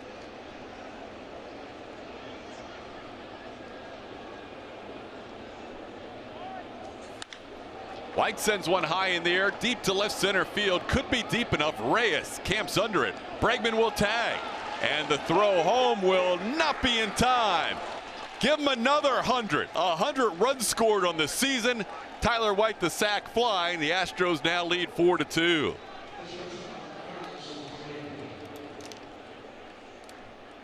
Good job by Gray White, taking advantage of having a runner at third base, less than 2, lofting a nice high fly ball out there to center field. Easy choice for Alex to get behind there and tag up.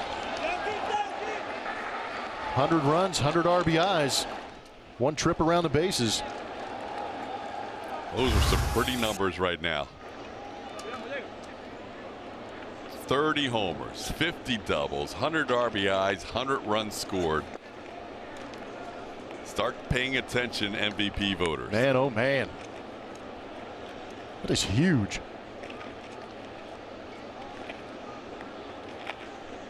Here's Carlos Correa.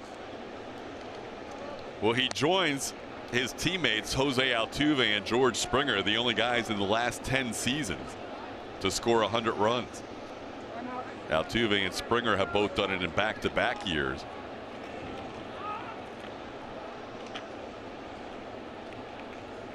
George has a shot at it this year. He has 89 runs scored. Carlos Correa with a 3-0 count.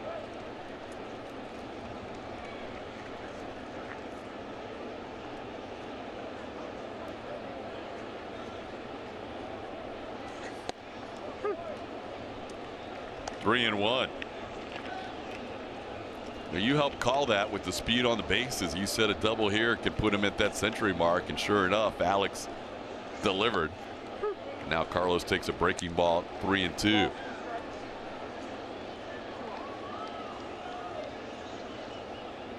Still has 2.5 weeks left to continue this career season.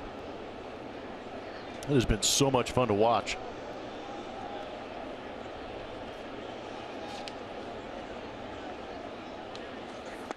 Ball 4, Correa draws a 2-out walk. And the Astros continue this inning. With all the other accolades for Bregman, the 30 home run, 50 double season prior to being age 25 has been done by only 3 other players in the history of the game. 30 home runs, 50 doubles before the age of 25. Lou Gehrig, 1927. Alex Rodriguez, 1996. Albert Pujols. Pujols did it 03 and 04, but he is now the 4th major leaguer ever before the age of 25 to accomplish that double.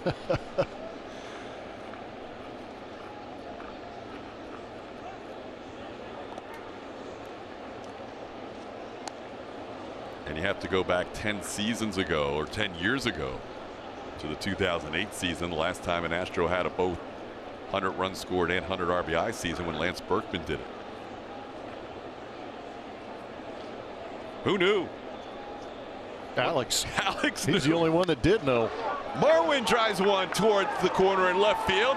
On his horse is Correa. Gary Pettis is waving him around. Here comes the relay throw. Carlos is safe at home plate. RBI double by Marwin Gonzalez, and the Astros now lead 5-2. Playing some Astro baseball in this inning. Doubles, 2-out Lightning, hitting with runners in scoring position. Hustle. George Springer scored from first on a double for Alex Bregman. Now you see Carlos Correa. A beautiful slide, too.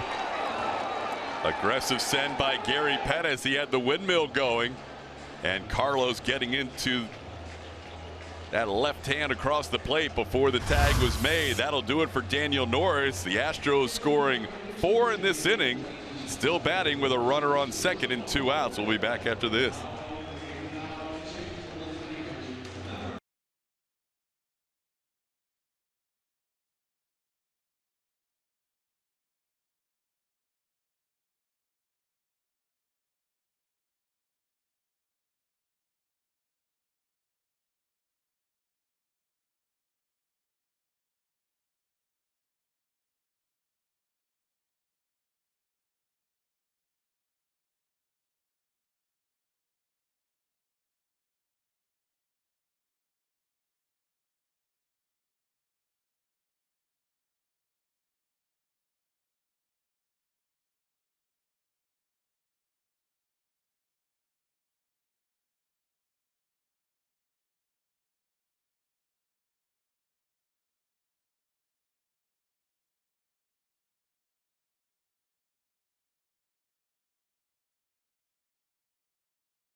Your experience with home screen icons and features such as the MLB.TV Game of the Day, pitch tracking, in-game highlights, live radio broadcasts, and more. Download MLB at Bat today. Astros putting up 4 in this inning, and still Evan Gattis a chance to add to that, facing Sandy Baez, the new pitcher for the Tigers. Marwin on second and 2 outs.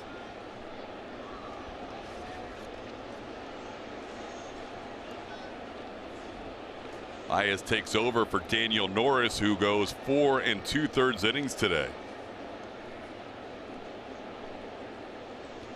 Baez throws hard, averaging 95.5 miles an hour on his fastball. He's got a couple more pitches behind that: the changeup, curveball, slider, and the split finger.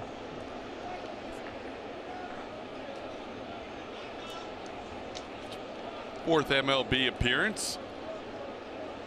Time at Double-A earlier this year.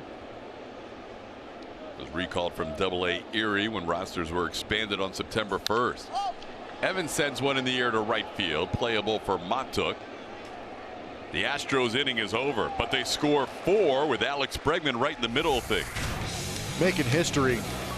50th double, 100th RBI, came around, scored run number 100. A magical season for Alex Bregman, leading the Astros to a 5-2 lead.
Garrett Cole working with a lead for the second time today, and he'll face the 2-3-4.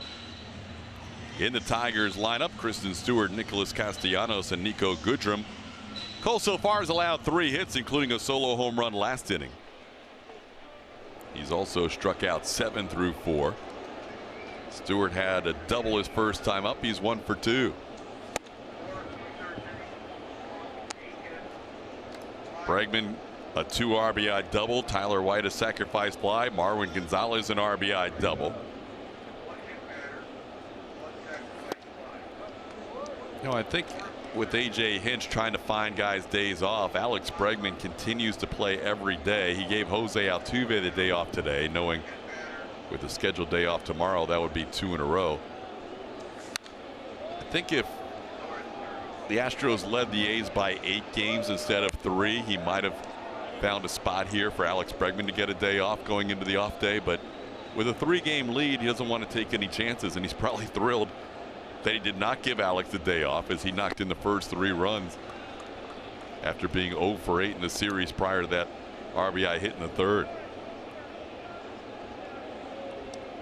And he might be the healthiest, so maybe push him a little bit further down, but I would imagine eventually he's going to get a day off. AJ likes to have those scheduled days off, but there's several guys that AJ schedules the day off for that are basically knocking on the door that day saying, hey, get me in the lineup. He's got to convince them to take that break. But these Thursday off days in this month really help out. Well, Garrett not pleased with an opening walk. That's the second time in the last 3 innings he's issued an opening walk, this time to Kristen Stewart. That is 4 walks for Garrett Cole in this game. Yeah, that's not normal. Cole walked 4 Tigers on July 14th. Walked 5 against Tampa Bay on the 18th of June. This is supposed to be the team that chases more than anybody. 30th coming in according to StatCast. But today they've been a little more patient against Cole, as Castellanos, who has flied out to center a couple of times, takes a pitch for a ball. It's 1-0.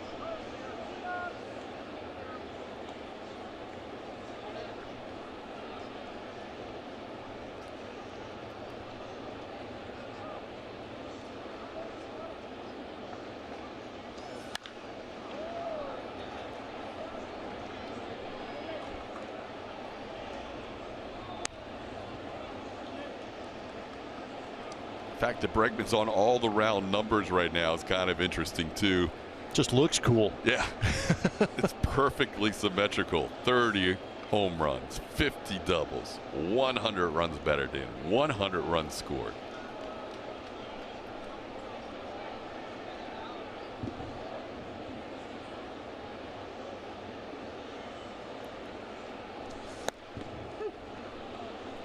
Called strike. It's 1-2.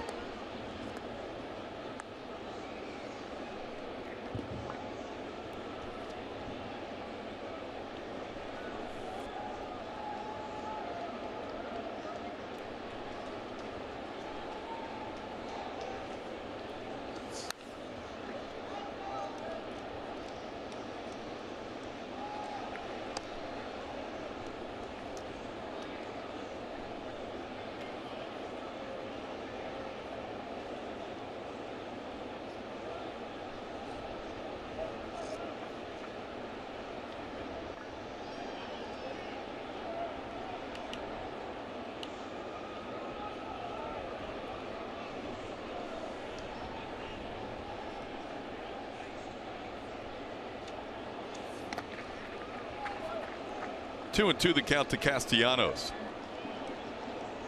All the accolades for Bregman with the 30-50 season. Castellanos becoming the 8th Tiger this year to go 20 home runs and 40 doubles. Picked up his 40th double on Monday against the Astros. Trevor Story's having a pretty good year. Picked up his 25th bag. That, I'm not sure exactly how many home runs and RBIs he's got, but his power and speed combination are putting him in elite company too.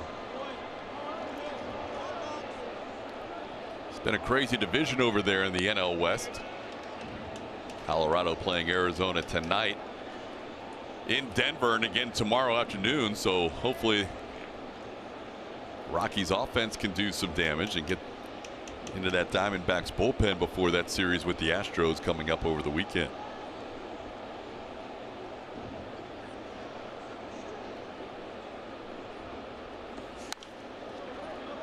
Trevor Story, 40 doubles, 100 RBIs, and 25 stolen bases now. Wow. Pretty remarkable.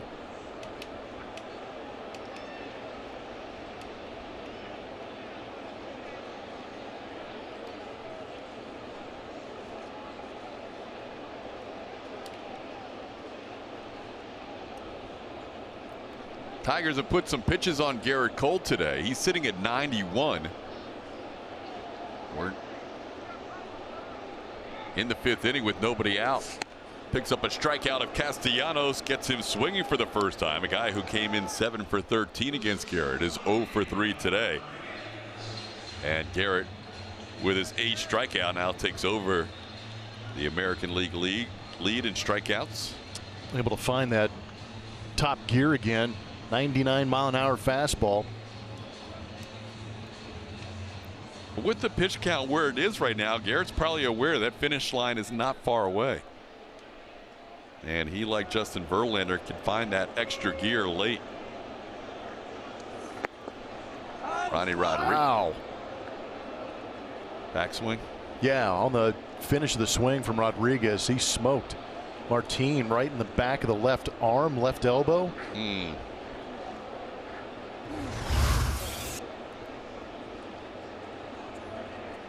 Ooh, that left forearm. Martin slowed that down. That did not slow down on its own. Wow.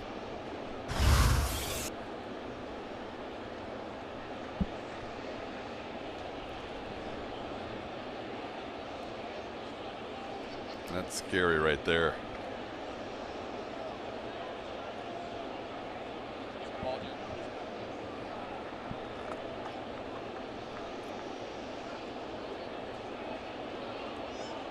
Jeremiah Randall, head athletic trainer, along with A.J. Hinch, checking on their catcher Martin Maldonado.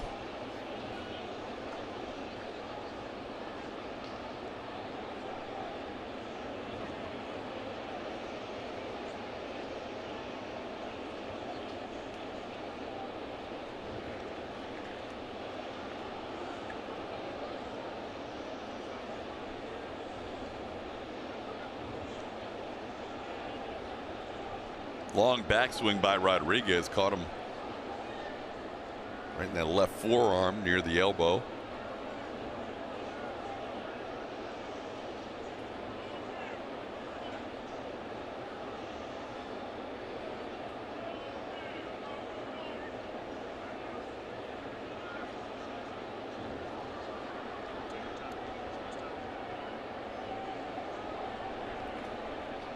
I'll be impressed if he stays in this ball game. He got hit relatively hard.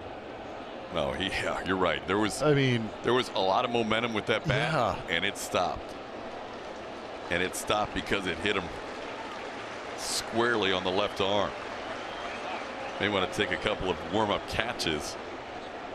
Wouldn't be a bad idea for Garrett to throw a couple of warm-up pitches here. I'm not sure if he's going to stay in or not, but here's another look. Oh, sound.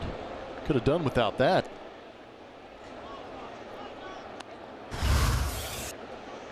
Oh. Well, he's convinced both AJ and Jeremiah that he's ready to go. Jeremiah would like to see him take one more catch in the crouch, which he does. It's a tough guy right there behind that mask. Gotta be. But everything you prepare for doesn't prepare you for that.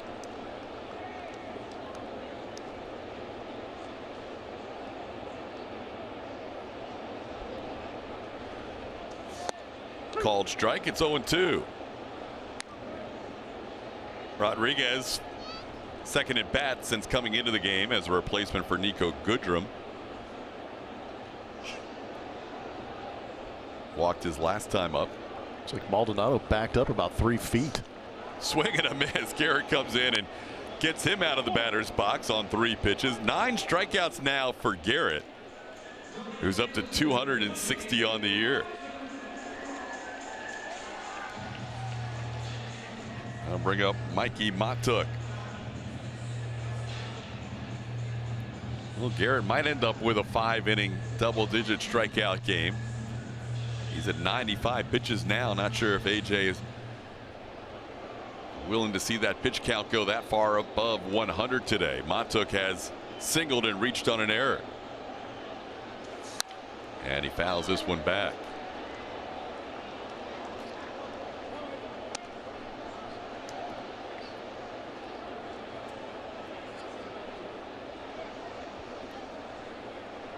He's got some guys rested out there in that bullpen. He would like to stay away from the back end of the bullpen. The Rondones, the Presleys, and the Osunas. McHugh's thrown quite a few innings here. But guy that pops out to me in that bullpen is Josh James. Saw him go multiple innings in Boston. He's had a couple of days rest now. He hasn't pitched in this series yet.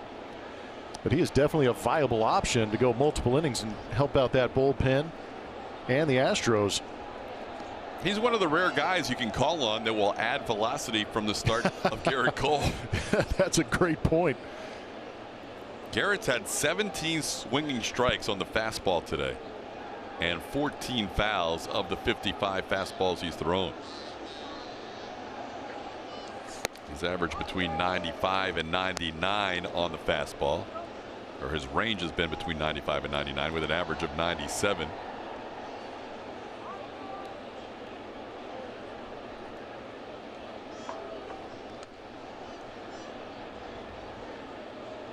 On the season, averaging 96.6 with the fastball. High foul ball headed towards the Tigers dugout, and Martin Maldonado, nice sore play. arm and all, makes the play. Garrett Cole is going to rush over and pick up his catcher's mask after that play. Not giving up on it, found a spot, leaned over, and made a great play.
Managing a situation.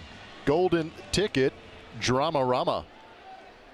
Who is it? If you know who that Astro is, make sure you tweet your answers to @ATT Sportsnet SW, and stay tuned later in this ball game, and we will let you know if you are correct. Well, Martin Maldonado will be leading off for the Astros here in this 5-2 game. Maldonado hanging in there after being smoked by the bat of Ronnie Rodriguez in that last half inning. He then caught a foul ball right by the Tigers dugout. And then Garrett Cole, in what might be his final inning, raced home to pick up Maldonado's mask for him. So he didn't have to do any more work that inning. Now he tries to bunt and bunts it back to the pitcher, Sandy Baez, who makes the catch. Maldonado might still be a little sore from that backswing. No, I think that you might be right on that. the reason he didn't swing and tried to bunt is because he didn't want to try and fight through that swing. It's that lead arm for him.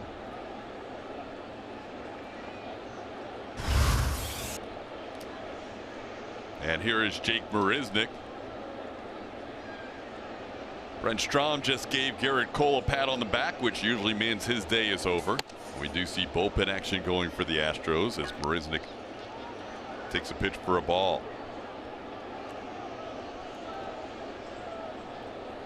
Garrett won't be thrilled with his outing today because he's got such a high threshold for what he expects of himself. Yep. But 5 innings of 2-run baseball and 3 hits and leaving with a 5-2 lead. Struck out 9. His walks is what probably will frustrate him. He walked 4. Yeah, I would imagine that might be the first thing he talks to is the frustration in walking 4 hitters, because those 4 hitters could be the 6th inning if he doesn't walk those guys. Garrett did retake the strikeout lead. He and Justin Verlander have now gone back and forth in 11 consecutive starts, where one has taken the lead from the other. 6 for Garrett and 5 for Justin. In the hole, long throw for Rodriguez, and Jake's going to be safe. This ball stays in play. Jake's going to head to second. Ducey's got a play on him, and Jake is safe. He gets in under the tag. Jake Marisnick with his 2nd consecutive hit and goes to second on the error. Thankfully that throw was high, because that was a pretty gutsy move by Jake Marisnick to force the issue at second base, but Rodriguez ranging deep in the hole air mails it. Jake would have beat that out anyways, so that'll be a base hit and advancing on the error, but with the high throw he slides under the tag.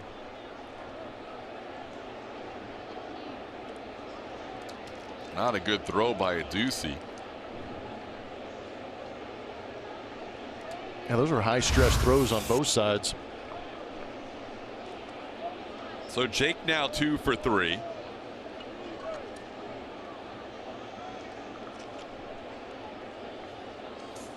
George Springer takes a called strike.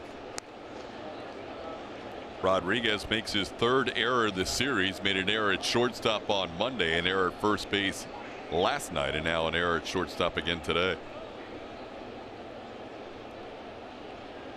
George, a couple of hits, is also lined out to right.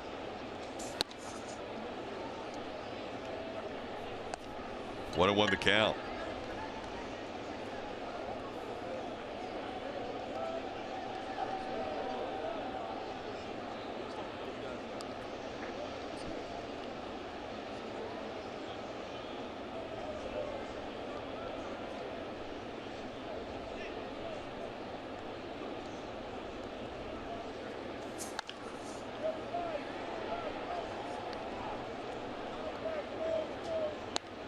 Paez made his big league debut facing the Yankees back on June the 4th. He went 4 1/3 innings of hitless baseball in his major league debut against the Yankees.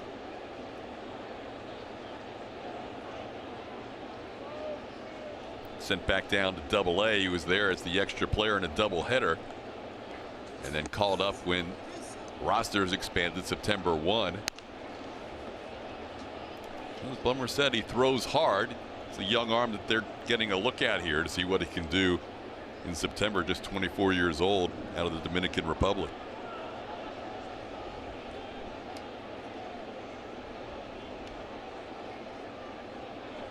Astros trying to add to this 5-2 lead with Springer batting, and a full count as he takes one up and in.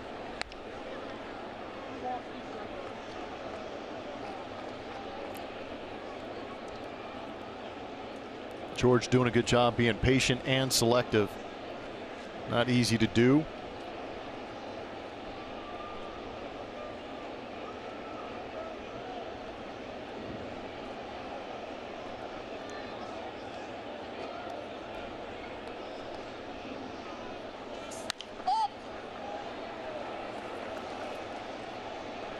This one out of play. I think it's fair to say the wind is blowing out to right based on the home run by McCann, and then that foul ball that Maldonado caught looked like it was about 5 rows deep. Really getting pushed, and didn't help out Yuli either with that ball he hit the left field. Might have knocked that down a little bit too. Not much movement on the flags, but yeah, a couple of them are blowing straight down.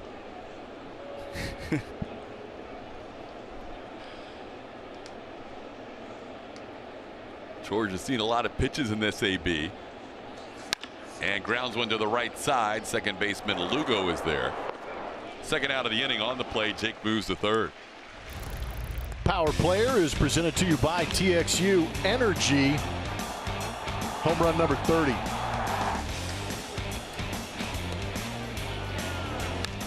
Double number 50. RBIs 99 and 100. Right here will be that 100th run scored. Second Astro and 19th player with 30+ home runs, 50+ doubles, and 100+ RBIs for Alex Bregman. 16 ball games left. Plus this one. The rest of this one, he'll get at least two. Yeah, more. He's not done. At least two more ABs. He's got a runner on third here. Hard to find enough accolades to discuss Alex Bregman's season, but it's one for the ages for sure. Yeah, historic. Only one other Astro has done it. So 2 Astros out of 19 that have ever done that in baseball. That's what Lance ended up with on the left-hand side. 55, 34, 126, and 110. Bregman chops one foul.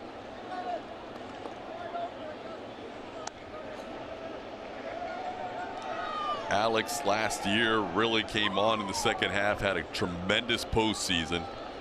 Some of the biggest hits in the Astros World Series run, and he has carried that forward to this year. Didn't get off to the best start. April and May were pedestrian by his standards now, but he has turned it on ever since.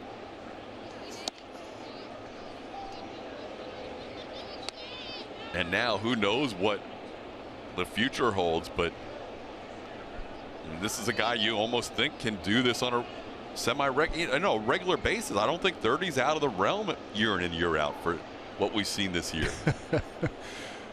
He's young enough to do it for a couple more years at least. Who knows? This is the kind of kid who keeps working at his craft and keeps improving. So there's really, you hate to even think about what the limits are with this guy because you never know. Well, and he doesn't believe he has any limits. He's pretty much told us he's going to go out and put these numbers up. I think the only lingering question might be, does he qualify to become a killer bee? We'll have to ask Baggy on Saturday. Ground ball to third, and the play is made across by Jamer Candelario to end the inning. Astros still lead 5-2.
To take part in various volunteer opportunities, including game day activities at the ballpark, craft parties at local hospitals, and much more. For more info and to sign up, visit astros.com/volunteer.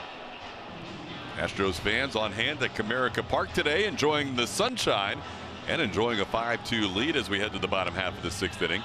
Gerrit Cole's day is in fact over, and the new pitcher will be Josh James. It's an electric right arm for the Houston Astros. He has pitched in 2 ball games this season, one of them as a starter, the other one coming out of the bullpen, and that was against the Boston Red Sox. Went 2 2/3, gave up 1 hit, 4 strikeouts through 41 pitches. This should be a multi-inning outing for Josh James, but if we saw a very good fastball in the upper 90s, and I thought the slider and changeup really improved that second outing for Josh. And the first batter he faces is Jim Adduci, who fouls off a 97-mile-an-hour fastball. Adduci 0 for 2 against Gerrit Cole. Hit into a fielder's choice and struck out swinging.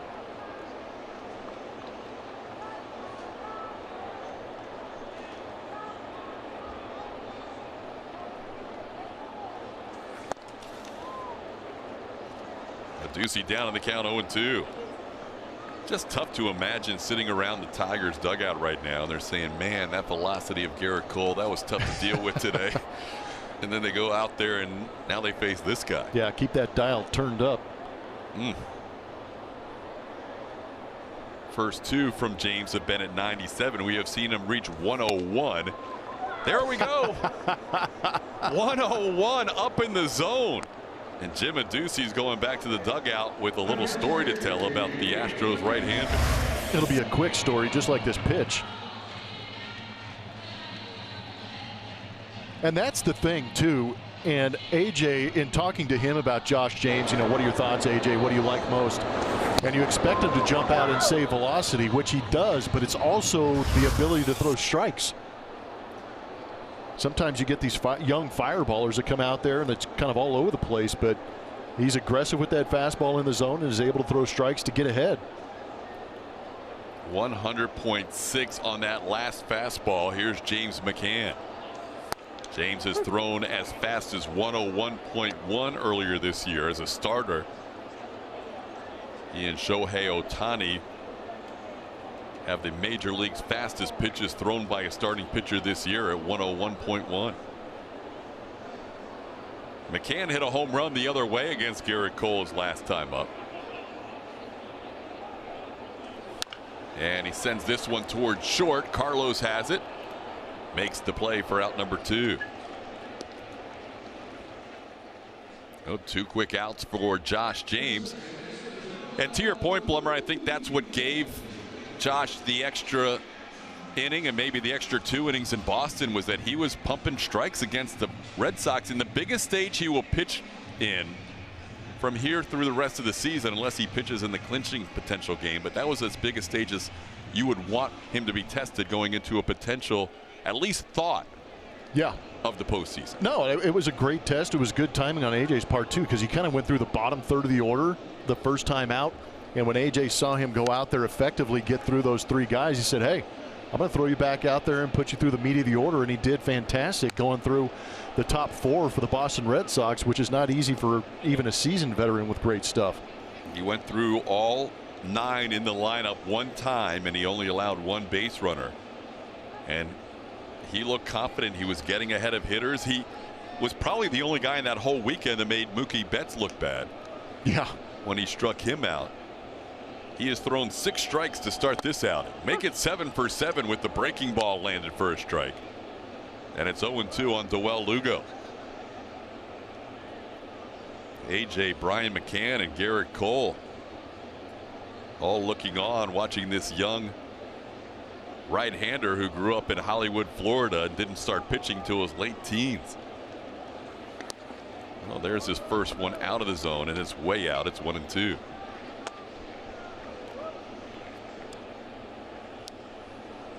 Lance McCullers Jr. is expected back later this month.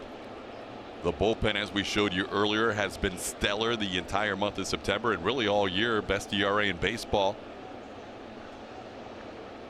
Now you've got this kid has at least a possibility to think about. and what he could add to the postseason roster. Well, now he's missed on 2 in a row.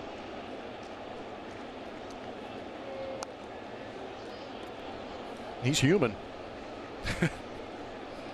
Can't throw every strike. That last one a changeup, 91? Yeah, he tried to double up on it. That's the one he yanked out of the zone also. The pitch before. I wouldn't mess around here. Well, you know, you get ahead and you can do things like that. But then go right back to that. Hundo. Hundo on the corner. Josh James, 2 strikeouts and a ground out. Kid continues to impress.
And fans attending the game can upgrade their ticket and receive an exclusive Justin Verlander t-shirt for only $10. For tickets and info, visit astros.com/t-shirt. TK? All right, Julia, on we go to the Astros 7th. Astros with a 5-2 lead. What an impressive inning from that guy. Josh James, 1-2-3 inning. Finished off the inning with a 100-mile-an-hour fastball at the knees on the corner. That was filthy.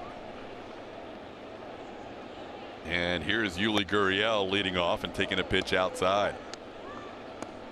Yuli just missed hitting a home run his last time up. He hit one to the wall. Kristen Stewart went right up to that yellow line and made a catch to Rob Yuli, who's now out in front of a pitch by Sandy Baez. It's 1-1. Just enjoy the purity of this fastball on the outside corner. Whap!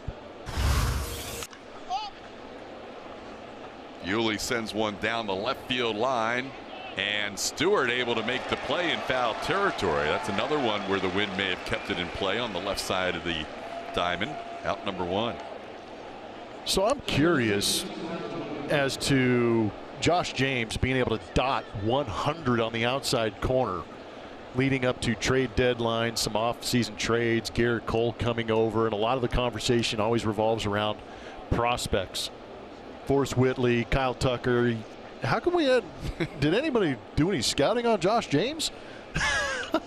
He has jumped onto the scene this year. Right? 100%. He's a 34th rounder who has had to earn every promotion along the way. You're not a 34th rounder and stay in an organization unless you succeed every step.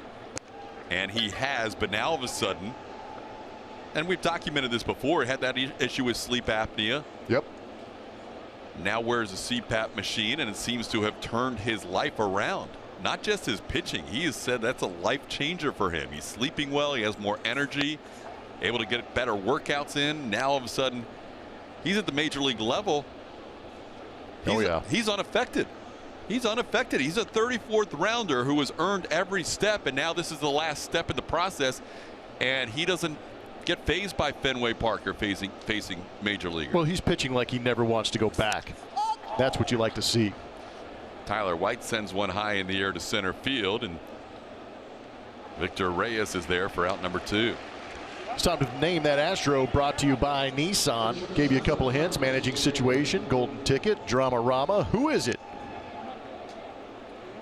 Brad Ausmus, Tigers manager from 2014 to 17, 3-time Gold Glove winner behind home plate.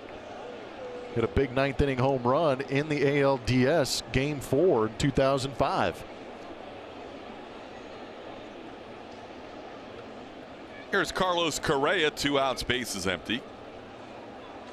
Correa walked and scored a run on the Marwin Gonzalez double last inning with 2 outs, or 2 innings ago, his last time up. Astros leading 5-2, looking for a sweep here in Detroit. Also looking to extend their major league best road record on the season. Astros coming in at 51-22. Last year, which was an impressive season on the road, they won 53 games. They are well ahead of that pace this year as Correa sends one high in the air. Shortstop Ronnie Rodriguez waits for it and puts it away. Baez with a 1-2-3-7, 7th inning stretch time here at Comerica Park with the Astros leading 5-2, and it's time for us to send it to Kevin Eschenfelder and Mike Stanton in our Rooms to Go lounge.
A couple of blemishes on there, but he came out, finished strong, going 5 innings. The 4 walks are the ones that he's probably not going to be happy about, kind of taking another inning away from Garrett Cole. In throwing 99 pitches, though, goes out and gets 9 more strikeouts of the Tigers. Only gave up 3 hits and 2 earned runs. A little tentative early, like AJ was saying, but he finished extremely strong. Up to 260 strikeouts now on the season. He'll have 3 more starts before the postseason as the Astros lead 5-2 headed to the bottom half of the 7th inning.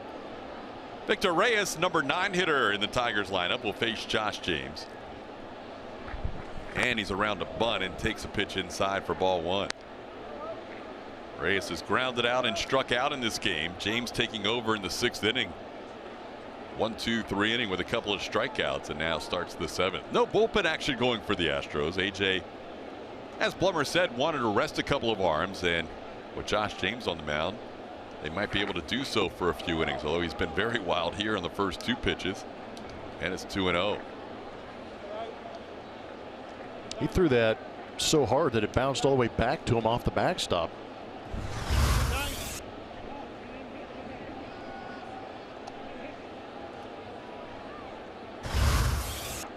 Just when we were raving about his pinpoint command, he's a little wild to start this inning.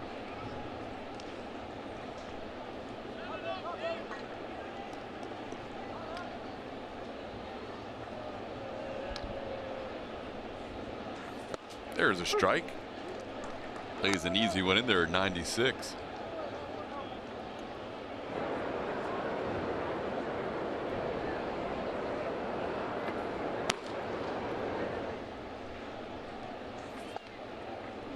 Reduces the edge there. It's 3-1.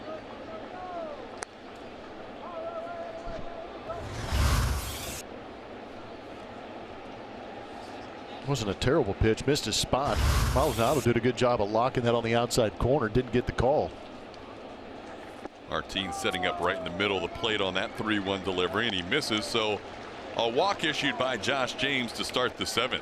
Astros pitching has led off with a walk in 3 of the 7 innings. League leaders are brought to you by Houston Methodist in the bullpen edition since May 1st. Joe Smith coming off the DL. Ryan Presley coming over from Minnesota. Hector Rondon.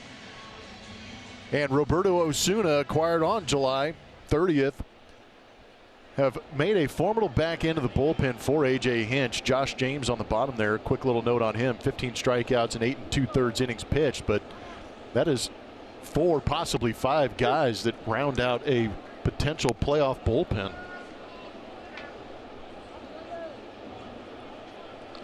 James starts out Jamer Candelario with a breaking ball for a strike.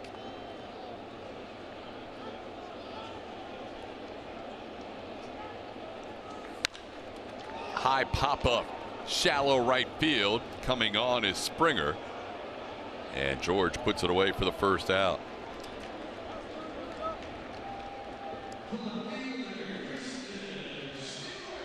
James did not walk anybody in his 2 2/3 innings of relief in Boston. That outing on Saturday at Fenway Park to help preserve the Astros' 5-3 win. AJ sent him out for the 6th inning, no bullpen action. Sent him out for the 7th inning, no bullpen action. Finally took him out with 2 outs in the 8th as he was able to bridge that game. Today, same thing. AJ sent him out for the 6th, no bullpen action. Now he's in the 7th, no bullpen action.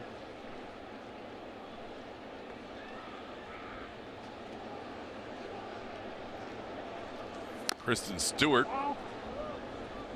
fouled at the plate. It's 0-1.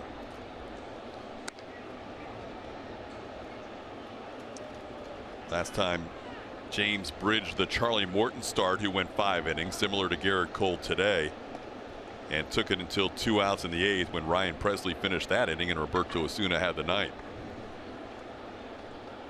Probably like to avoid Osuna today if he can, who has saved the first 2 games of this series. Here's a pop-up left side. Alex Bregman had a long way to go, and the shift stays with it in foul territory for out number 2. Not an easy play there. No. Shift creates some interesting situations on the pop-up. The reason the shift is there to catch ground balls, but luckily they've got Alex Bregman on that left side, very athletic, doesn't mind catching those baseballs while running backwards. Now to bring up Nicholas Castellanos.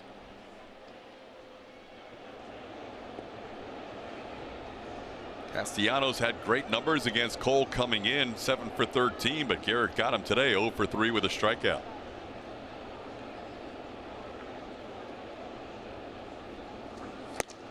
And he misses the slider on pitch number 1. Good pitch. That's the pitch back at Fenway Park that I was pretty impressed with. That's the same pitch at 88 miles an hour that he struck out Mookie with.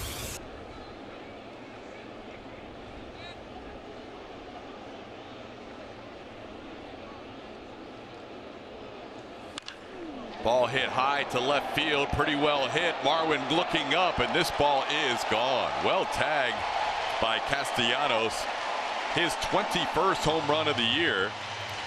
And just like that, we have a 1-run game with a 2-run home run. It's now 5-4. And that was not the good slider. That one is the one I like to call a cement mixer, up out over the plate. Castellanos puts it out for his 21st home run. He gets over the 80 RBI mark.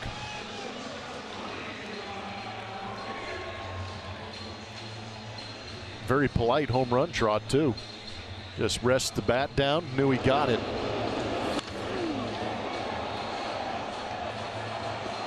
Well, the 5 runs allowed by James in his young major league career have all come on 2 swings. Cole Calhoun, a 3-run home run, and now the 2-run home run by Castellanos, and he starts off Ronnie Rodriguez with a 98-mile-an-hour fastball for a strike.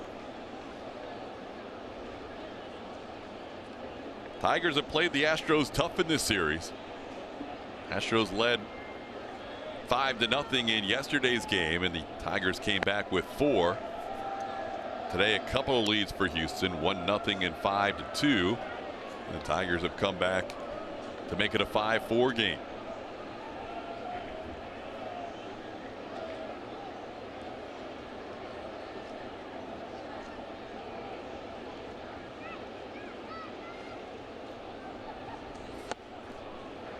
"99-mile-an-hour fastball for a swing and a miss." It's 1-2.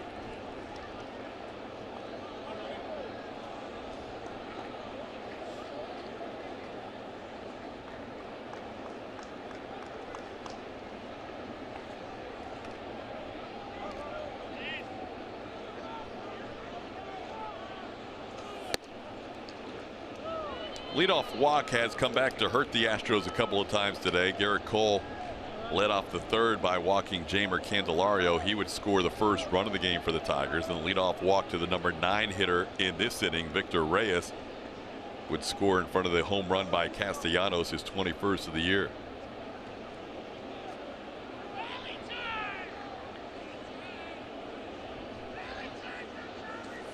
Swing and a miss, and 100.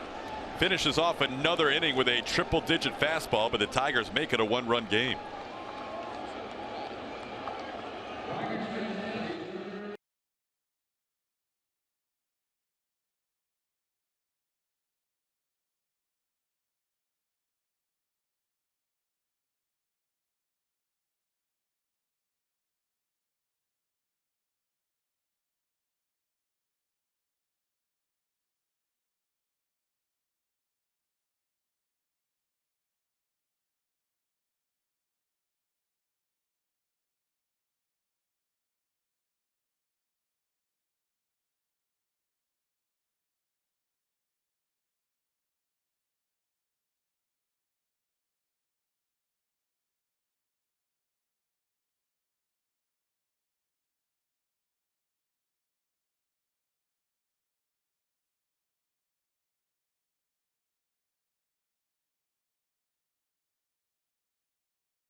In Detroit, there's only a couple things that could make it better: a ride on a carousel and then apple pie. And I happen to find both. Here I am in the big cat court taking a ride, but also, guess what I found?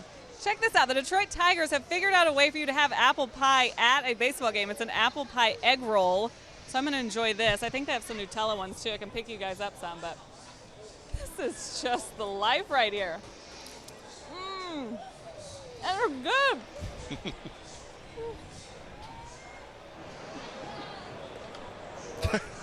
It's just living the dream. You guys need anything? Yeah, bring us whatever's left of that. You say leftovers? I've never thought about apple pie and egg roll combined. I'll eat it. That was impressive with Julia holding the mic, eating the apple pie egg roll, and riding the Ferris wheel. Had she done that while riding a tiger that was going up and down, that would have added oh my gosh, to the degree of difficulty. No doubt. Zach Reininger is the new pitcher for the Tigers as we head to the 8th in this 5-4 game. Marwin Gonzalez has had a nice game, 2 for 3 with an RBI double his last time up.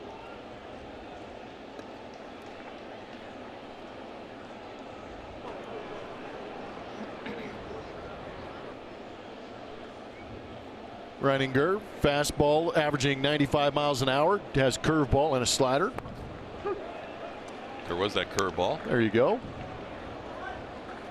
Marwin driving in Carlos Correa for the Astros' 5th run to make it a 5-2 game. It's now 5-4 after the Nicholas Castellanos 2-run home run.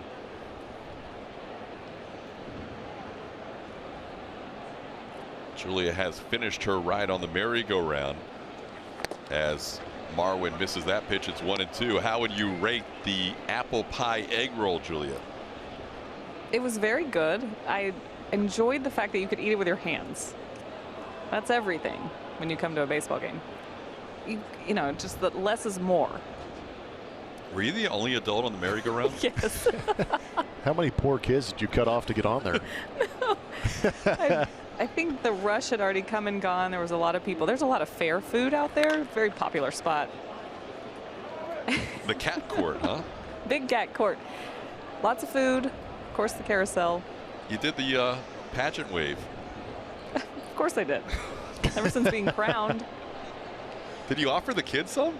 No. I'm sharing my apple egg roll. No, that's a fun little area. You have a little Ferris wheel back there too, huh? That's in a different part of the ballpark, I believe. Outside to Marwin, it's 2-2. Julia Oles checking out the amenities of the ballpark. Astros trying to leave town here with a victory. It's been tight in all 3 games. 3-2 Monday, 5-4 last night. Tonight's another 5-4 contest in the 8th inning. Yeah, the Tigers have pushed the Astros, but not enough to get past them. Hopefully the same thing holds true in this ball game too, but you like the offense to light it up again and score a couple more runs. Marwin down to a knee after that swing as Reininger picks up a strikeout on the first batter he faces. Daniel Norris went 4 2/3 innings. He gave up all the runs to the Astros. Sandy Baez came in and did a nice job. 2 1/3 innings, only an infield single of the 8 batters he faced. Here's Evan Gattis looking for his first hit. He has popped up, struck out, and flied out his last time.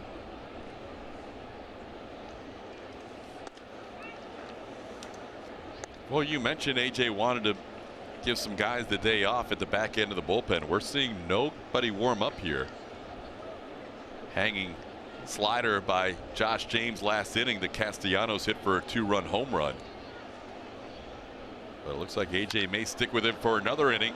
Evan Gattis high and deep down the left field line towards the foul line and out of play. With this wind blowing everything into play from the left field side, you never knew if that was going to drift back to fair territory.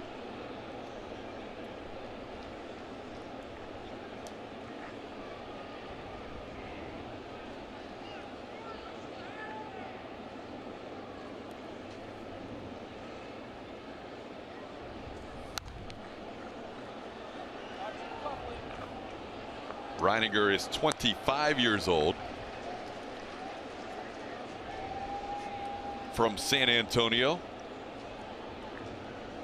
He was called up before the game Sunday against the Cardinals.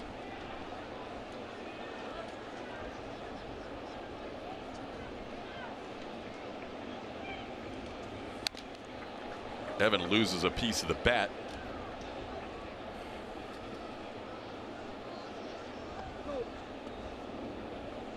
Now Zach resides in Spring Branch, Texas is his hometown during the offseason.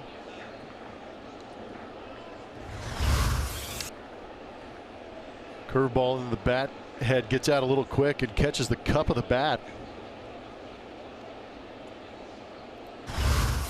Breaks off a little pickle weasel spear. You don't see that too often. Nope, you don't hear that very often. 1-2 pitch misses. It's 2-2.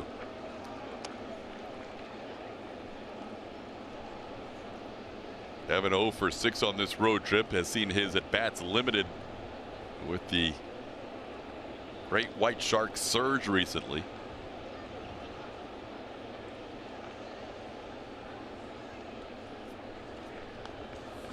And he goes down swinging here. Reininger with a couple of strikeouts for the first 2 outs. A look ahead is brought to you by Wells Fargo. After this game, a day off tomorrow, and the Arizona Diamondbacks are in town beginning on Friday. Robbie Ray against Dallas Keuchel to kick off that series. Charlie Morton gets an extra day of rest. He'll go Saturday. Justin Verlander will get the ball in the final game of that series against Zach Greinke, who got a win last night. It's going to be a good series. Diamondbacks playing for something. The Astros obviously playing for something. Baggy's going to come in on Saturday. Maldonado pops one behind first. A Ducey a long run, and that's a foul ball. Matuk frustrated as he felt like he just missed out on making that catch for the final out. Yeah, D-backs start the day 2.5 games behind Colorado. They continue their series tonight in Denver. They play tonight and tomorrow. I was kind of hoping that this ball was going to drop for Martin Maldonado and salvage a knock and a possible double. Matuk catches it on the short hop, almost made a phenomenal grab. Long way to go. In the past, you could sell a short hop, but now it doesn't do any good because it just gets overturned. That was part of the gamesmanship, is, you know, some of those phantom tags, the turns at second base. Those days are long gone. Martin tried a rare bunt his last time up. Maybe he was still feeling the effects of being hit by a backswing of Ronnie Rodriguez the previous half inning. Bunted into an out. Now he chops one slowly down the third base side. Candelario makes the play on the move for the final out of the inning. 1-2-3 inning for Reininger in the 8th.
Defensive rankings this month. Again, the Astros getting off to a pretty good start in September. A lot of it is due to some very good fielding. A couple of 5-star catches out there in Fenway. .994 fielding percentage for the Astros. Leads Major League Baseball. Some have turned into some big double plays. That was a great play to help out Osuna late in the ball game in this series against Detroit. That's what championship teams do: pitch, timely hitting, and play good defense. Right now, trying to keep that defense and pitching going in this one-run game as we head to the bottom half of the 8th inning. A.J. Hinch sticking with Josh James as he will face Mikey Matuk, and then Jim Adduci and James McCann. A walk and a home run last inning, making this a close game. Nicholas Castellano hitting a 2-run shot in the 7th inning. Matuk chops one high in the air to Alex Bregman. Long throw for Bregman on a hop, safe at first base. A.J. Hinch may want to look at this one as Bregman made a strong throw on a hop, but at first base, Pat Hoberg said Matuk beat the throw. And A.J.'s going to say, let's review this one. I like it. That's a tough play because you got to be so patient at third base and wait for this baseball to come down. Good hustle by Matuk, and see how close it is. Tyler White doing the best he can to stretch out there. Not easy to do when that ball is going to short hop you or long hop you up. I think that might be a winner. In the back of the glove. Yep. Needs to be in the back of the glove. Clear and convincing. Well, one LSU Tiger will be very pleased. Mikey Matuk and Alex Bregman, both LSU players. And the pleased LSU player will be Alex Bregman. Matuk puts his head down in frustration. Alex by less than a half a step.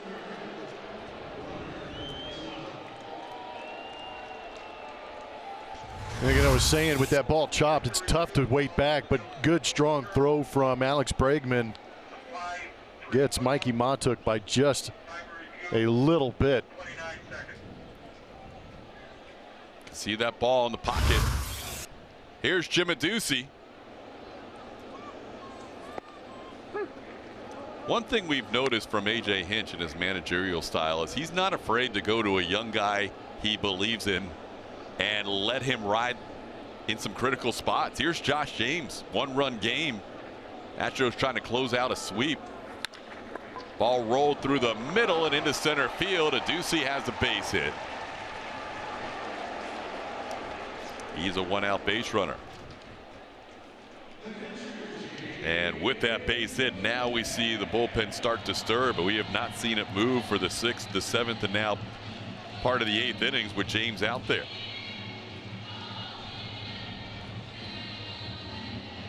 Now James McCann will be the batter. Next pitch will be the 30th.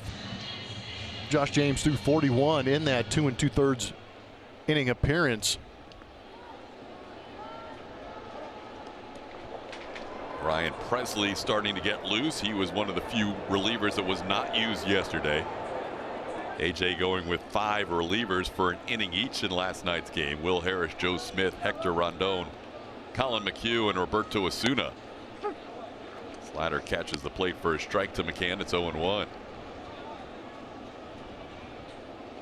McCann hit his 8th home run of the year on a 2-0 pitch from Garrett Cole in the 4th inning. Gave the Tigers their only lead at 2-1. 22 of 30 pitches for strikes from Josh James today. And he gets a foul at the plate. It's 0-2. That was a hundo with sink. It's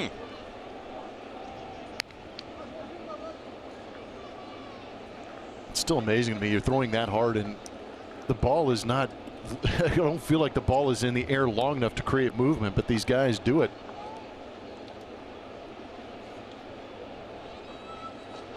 No way that you could research this, but my guess is he's the latest draft pick ever to throw 100 miles an hour. I like it. Let's just go with it. You got to figure a guy's going to get drafted early if he can throw 100, but this is a late blooming arm that the Astros have found. And there's a foul back. Yeah, he went from Josh What Flames James to Josh Big Flames James. I hope you're right on that. I'm just going to go with it. Yeah, 34th rounder throws 100. You don't hear that very often. Yeah, usually it'd be like that draft and follow type guy who's maybe recovering from an injury, has been drafted, goes to a JC, lights it up, and then signs a contract. He's going to help sell some CPAP machines if everybody thinks they can throw 100 after using that. Sponsorship. 0-2 on McCann. And up and in. James' parents grew up in the Virgin Islands and then moved to Florida, and that's where he went to high school in Broward County and grew up in Hollywood, Florida. Then went to Western Oklahoma State College before he was taken in the 2014 draft by the Astros. Jim Stevenson signed Josh James. He has burst onto the scene this year, has made an impression at the big league level for sure in his 3rd major league appearance. Yeah, even if you turn in the report on Josh James, you say good, strong arm, good build, all this, and say high ceiling, has potential, he's gone way past that. McCann hanging in there, fouls back a 100-mile-an-hour fastball. Guys, as we watch some of these relievers for the Astros, going back to yesterday's game, becoming more of a bullpen day with just how the game went. And AJ said these guys have had no margin for error here recently, especially on this road trip, some of these close games, but everyone has stepped up and done their job in a really nice way, and it's exactly what you want to see at this time of year. It's also given AJ some looks at some guys, at some matchups. Not what he wants. I know he wants everyone to be rested, and he'll tell us that too, but he has liked what he's seen from these guys coming out of the pen. Yeah, hard not to. He's got some weapons down there, and a pretty thick pen right now, getting ready for the stretch run in September as we have a little meeting on the mound, and this guy just adds to that depth in the bullpen. I think AJ is pretty convinced that's where we will see him the majority of time the rest of the way, but that could change. The Astros get a margin in that AL West where they might be able to find a start for Josh James, but right now looking like he's going to be the 100-mile-an-hour guy coming out of the bullpen. James has struck out 3 so far in 2 1/3 innings. And able to get McCann there. Good slider to put him away for strikeout number 4. McCann put up a pretty good fight, but James wins out.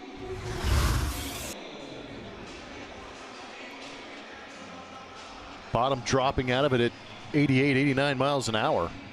I like the reaction by Maldonado too, because you knew they had a conference about what that pitch was going to be. And Martin showing some love back to James after he made that pitch. Now Doel Lugo.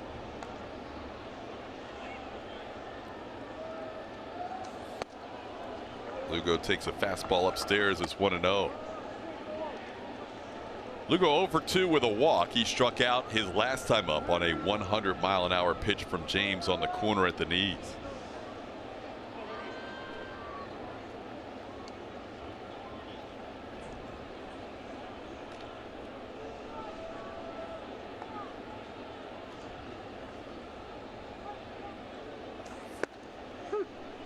Strike, it's 1-1.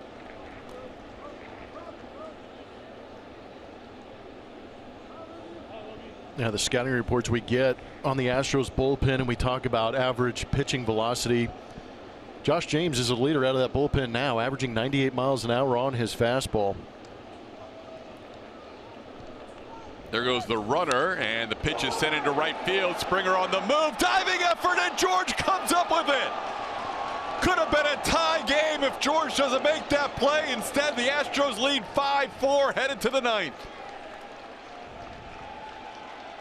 Springer, the defensive play of the game. Absolutely. George got a great jump, great read on this. Last second lays out, puts on a Superman show to pick up Josh James and get the Astros out of that inning. Huge play in this ball game right now.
Chevy Stropole. Today we asked what's been the biggest key to the Astros' 9-1 start here in the month of September. Alex Bregman, Tyler White getting 48% of the vote today. Bullpen and the lineup getting some votes too. Thanks for voting. Lots of votes again today. TK? If they voted after that last inning, spectacular defense would have gotten more than 5%. Yeah, no kidding. With the runner on base, and this is our StatCast. Catch probability at 9%. That's got to be the lowest I've seen. I think it might be the lowest on the year. Wow. Which means it's the best catch of the year. Ever. And when you put in context, yeah. the situation. The moment Adduci was running, he scores easily on that play if it gets by him, or even if he knocks it down. Instead of a tie game, it's now 5-4, and Jake Marisnick leads off in the 9th inning. George saving the day on a 9% catch probability, a 5-star catch that would make Jake Marisnick proud.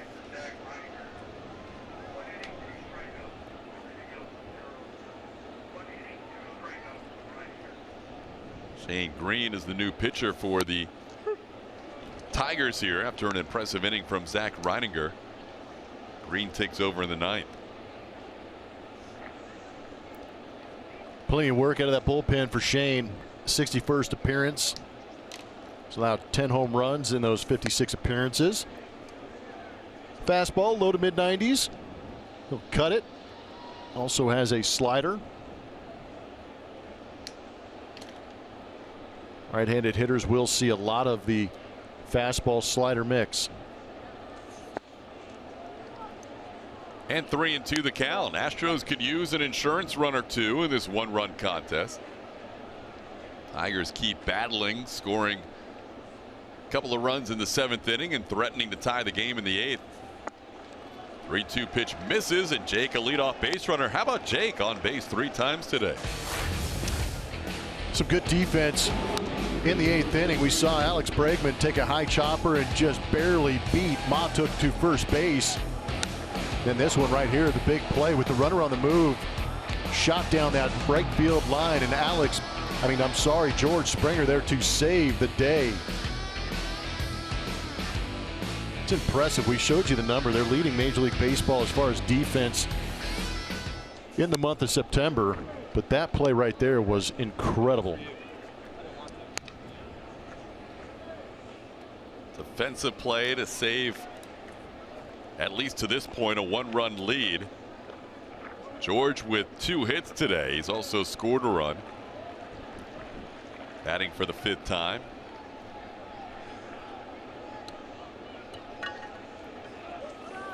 Jake on the move, and the throw is in time. Jake Marisnick thrown out. Just the 2nd time this year he's been caught. Good throw by McCann for out number 1.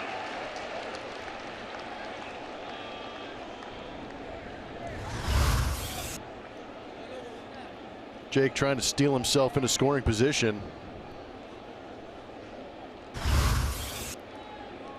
Good throw, good catch and tag by Lugo also.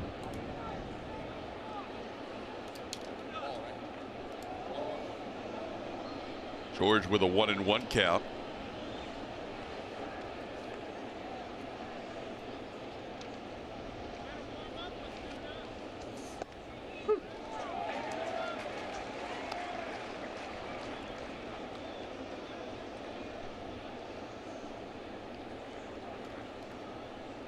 Astros with 9 hits, Tigers with 5.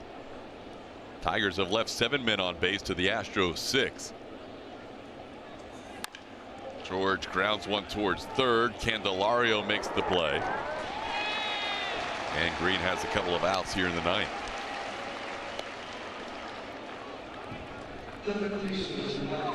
The Astros take on the Diamondbacks this Saturday, and 10,000 fans in attendance will receive a Carlos Correa replica orange jersey presented by HEB. For tickets and info, visit astros.com/promotions.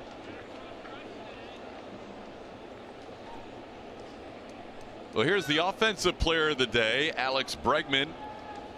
Bregman drove in the first 3 runs. He has reached 30 home runs, 50 doubles, 100 runs scored, 100 RBIs. as he cues one off the end of his bat for a foul.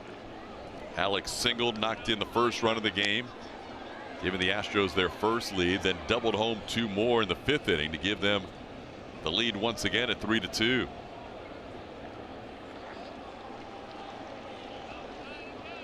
Alex, a monster season already, still has 2.5 weeks to go. And he sends one foul down the left field side, and it's out of play.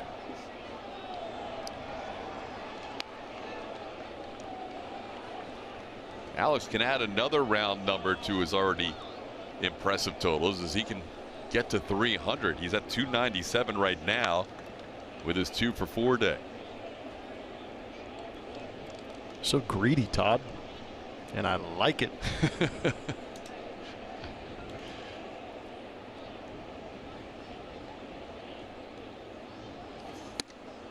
Upstairs, it's 1-2. Astros do have bullpen action going. We've seen Josh James pitch the 6th, the 7th, and the 8th inning. They have the number 9 hitter Victor Reyes due up, and then the top of their order.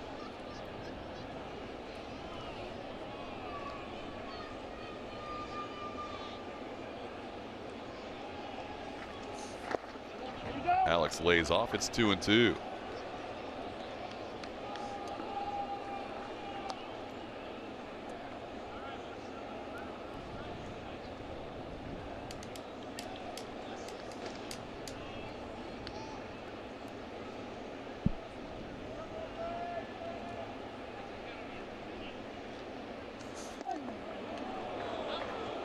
Almost gets him inside. It's now full count.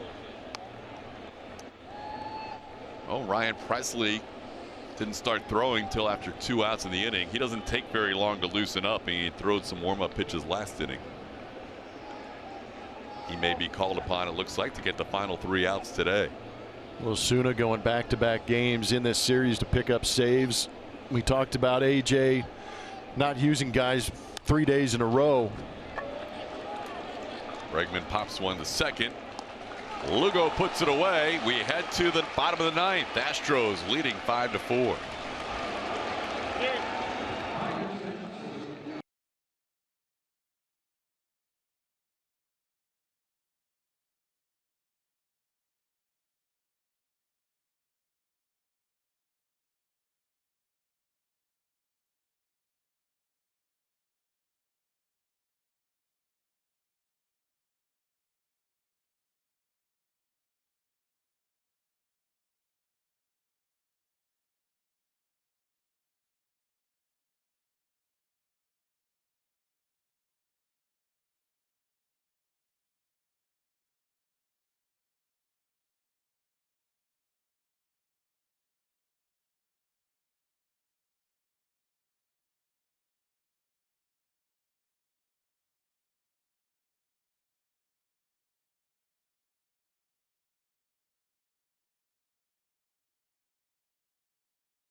Let's go places.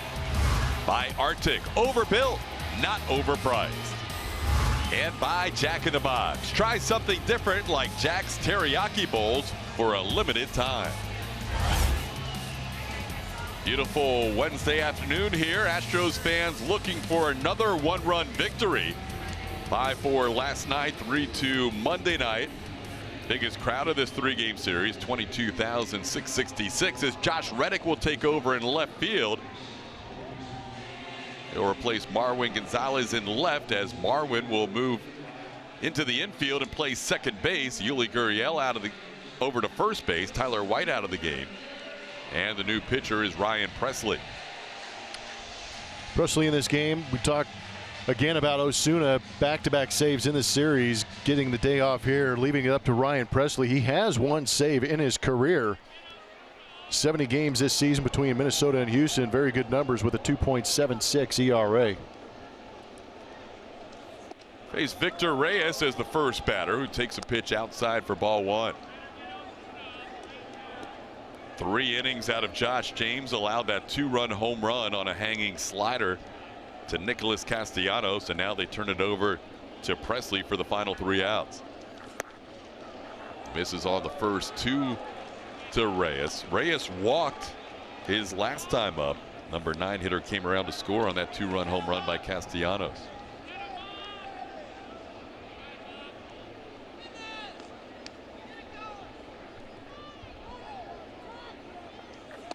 There's a strike from Ryan. It's 2-1.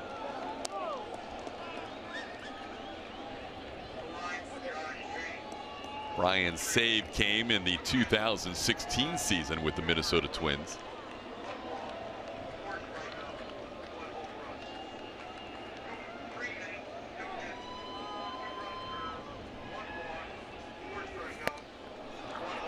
Two and two.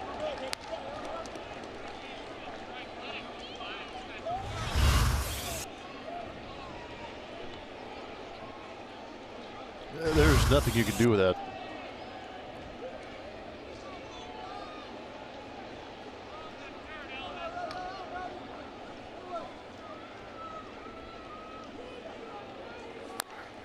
Just a piece to stay alive, and Maldonado has had a tough day behind the plate.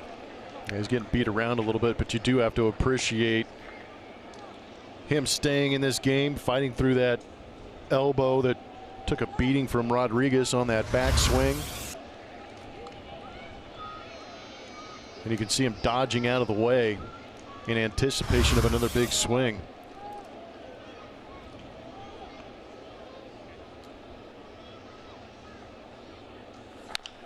Ground ball first base. Yuli with the big mitt flips it to Ryan Presley, and there's one away in the bottom half of the 9th inning. Martin Maldonado this afternoon put a good swing on it early. Base hit going the other way. Hustling, going first to third. A.J. Hinch's manager talking about that's how you play winning baseball, being aggressive. And then this is that injury to that left elbow on the backswing from Rodriguez. Aggressive going over there, making a play for his pitcher. Been all over the place. I also had to run a 40-yard sprint with all his gear on. Almost made a great play on that pop-up that you're talking about. So he'll be a guy who may not stay awake the whole flight home. It's been a long day for him. No, I'm with you on that. He's earned the right to sleep back there. Astros heading home with the off day tomorrow after this game. Jeimer Candelario down in the count 0-2. Candelario 0 for 3 today with a walk and a run scored. Garrett Cole for 5 innings of 2-run baseball. Josh James 3 innings of 2-run baseball. And now Ryan Presley looking for his second major league save. Saved a game for the Twins July 31st of 2016 when he closed out a 6-4 win against the White Sox.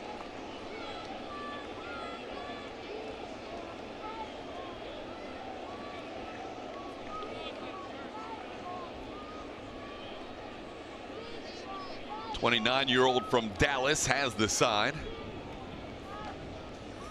and delivers low for ball 2.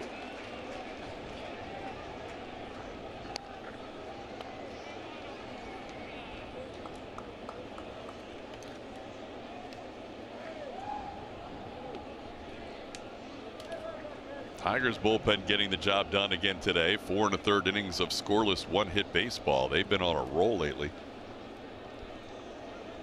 Astros trying to match it here in the 9th. Tigers bullpen now over the last 28 innings has allowed 2 earned runs.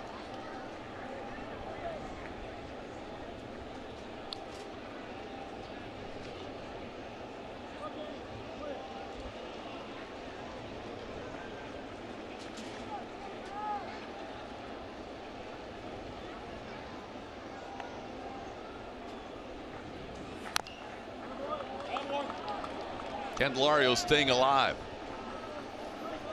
Putting up a pretty good fight against some tough pitches.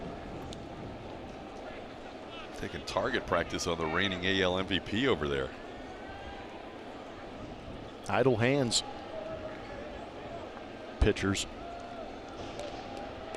Once every 5 days.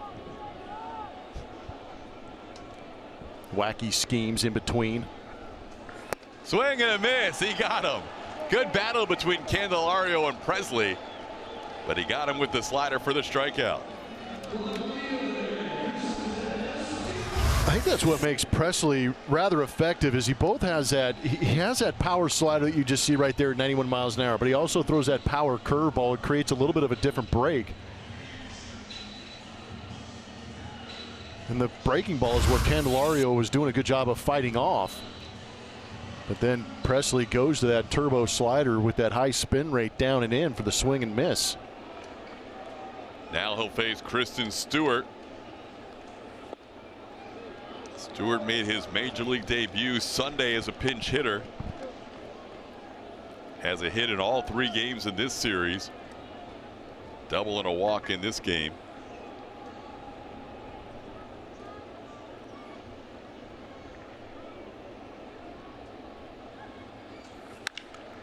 Sends one high in the air to right field. Playable. George Springer, who has the play of the game in the last inning, puts it away to wrap up the Astros' 3rd straight 1-run victory here in Detroit. Same score as last night, 5-4. Ryan Presley with his 2nd major league save, his first as an Astro. And the Houston Astros will head home with a 5-1 road trip. And in the process, Blummer, they have set a new major league mark for the most road wins over a 2-year span. And I would imagine they are going to continue to add to that total. They are very good on the road in the past 2 years, playing championship style baseball on the road. 105 wins the last 2 years on the road. 7 more games on the road to add to that record that they've already set.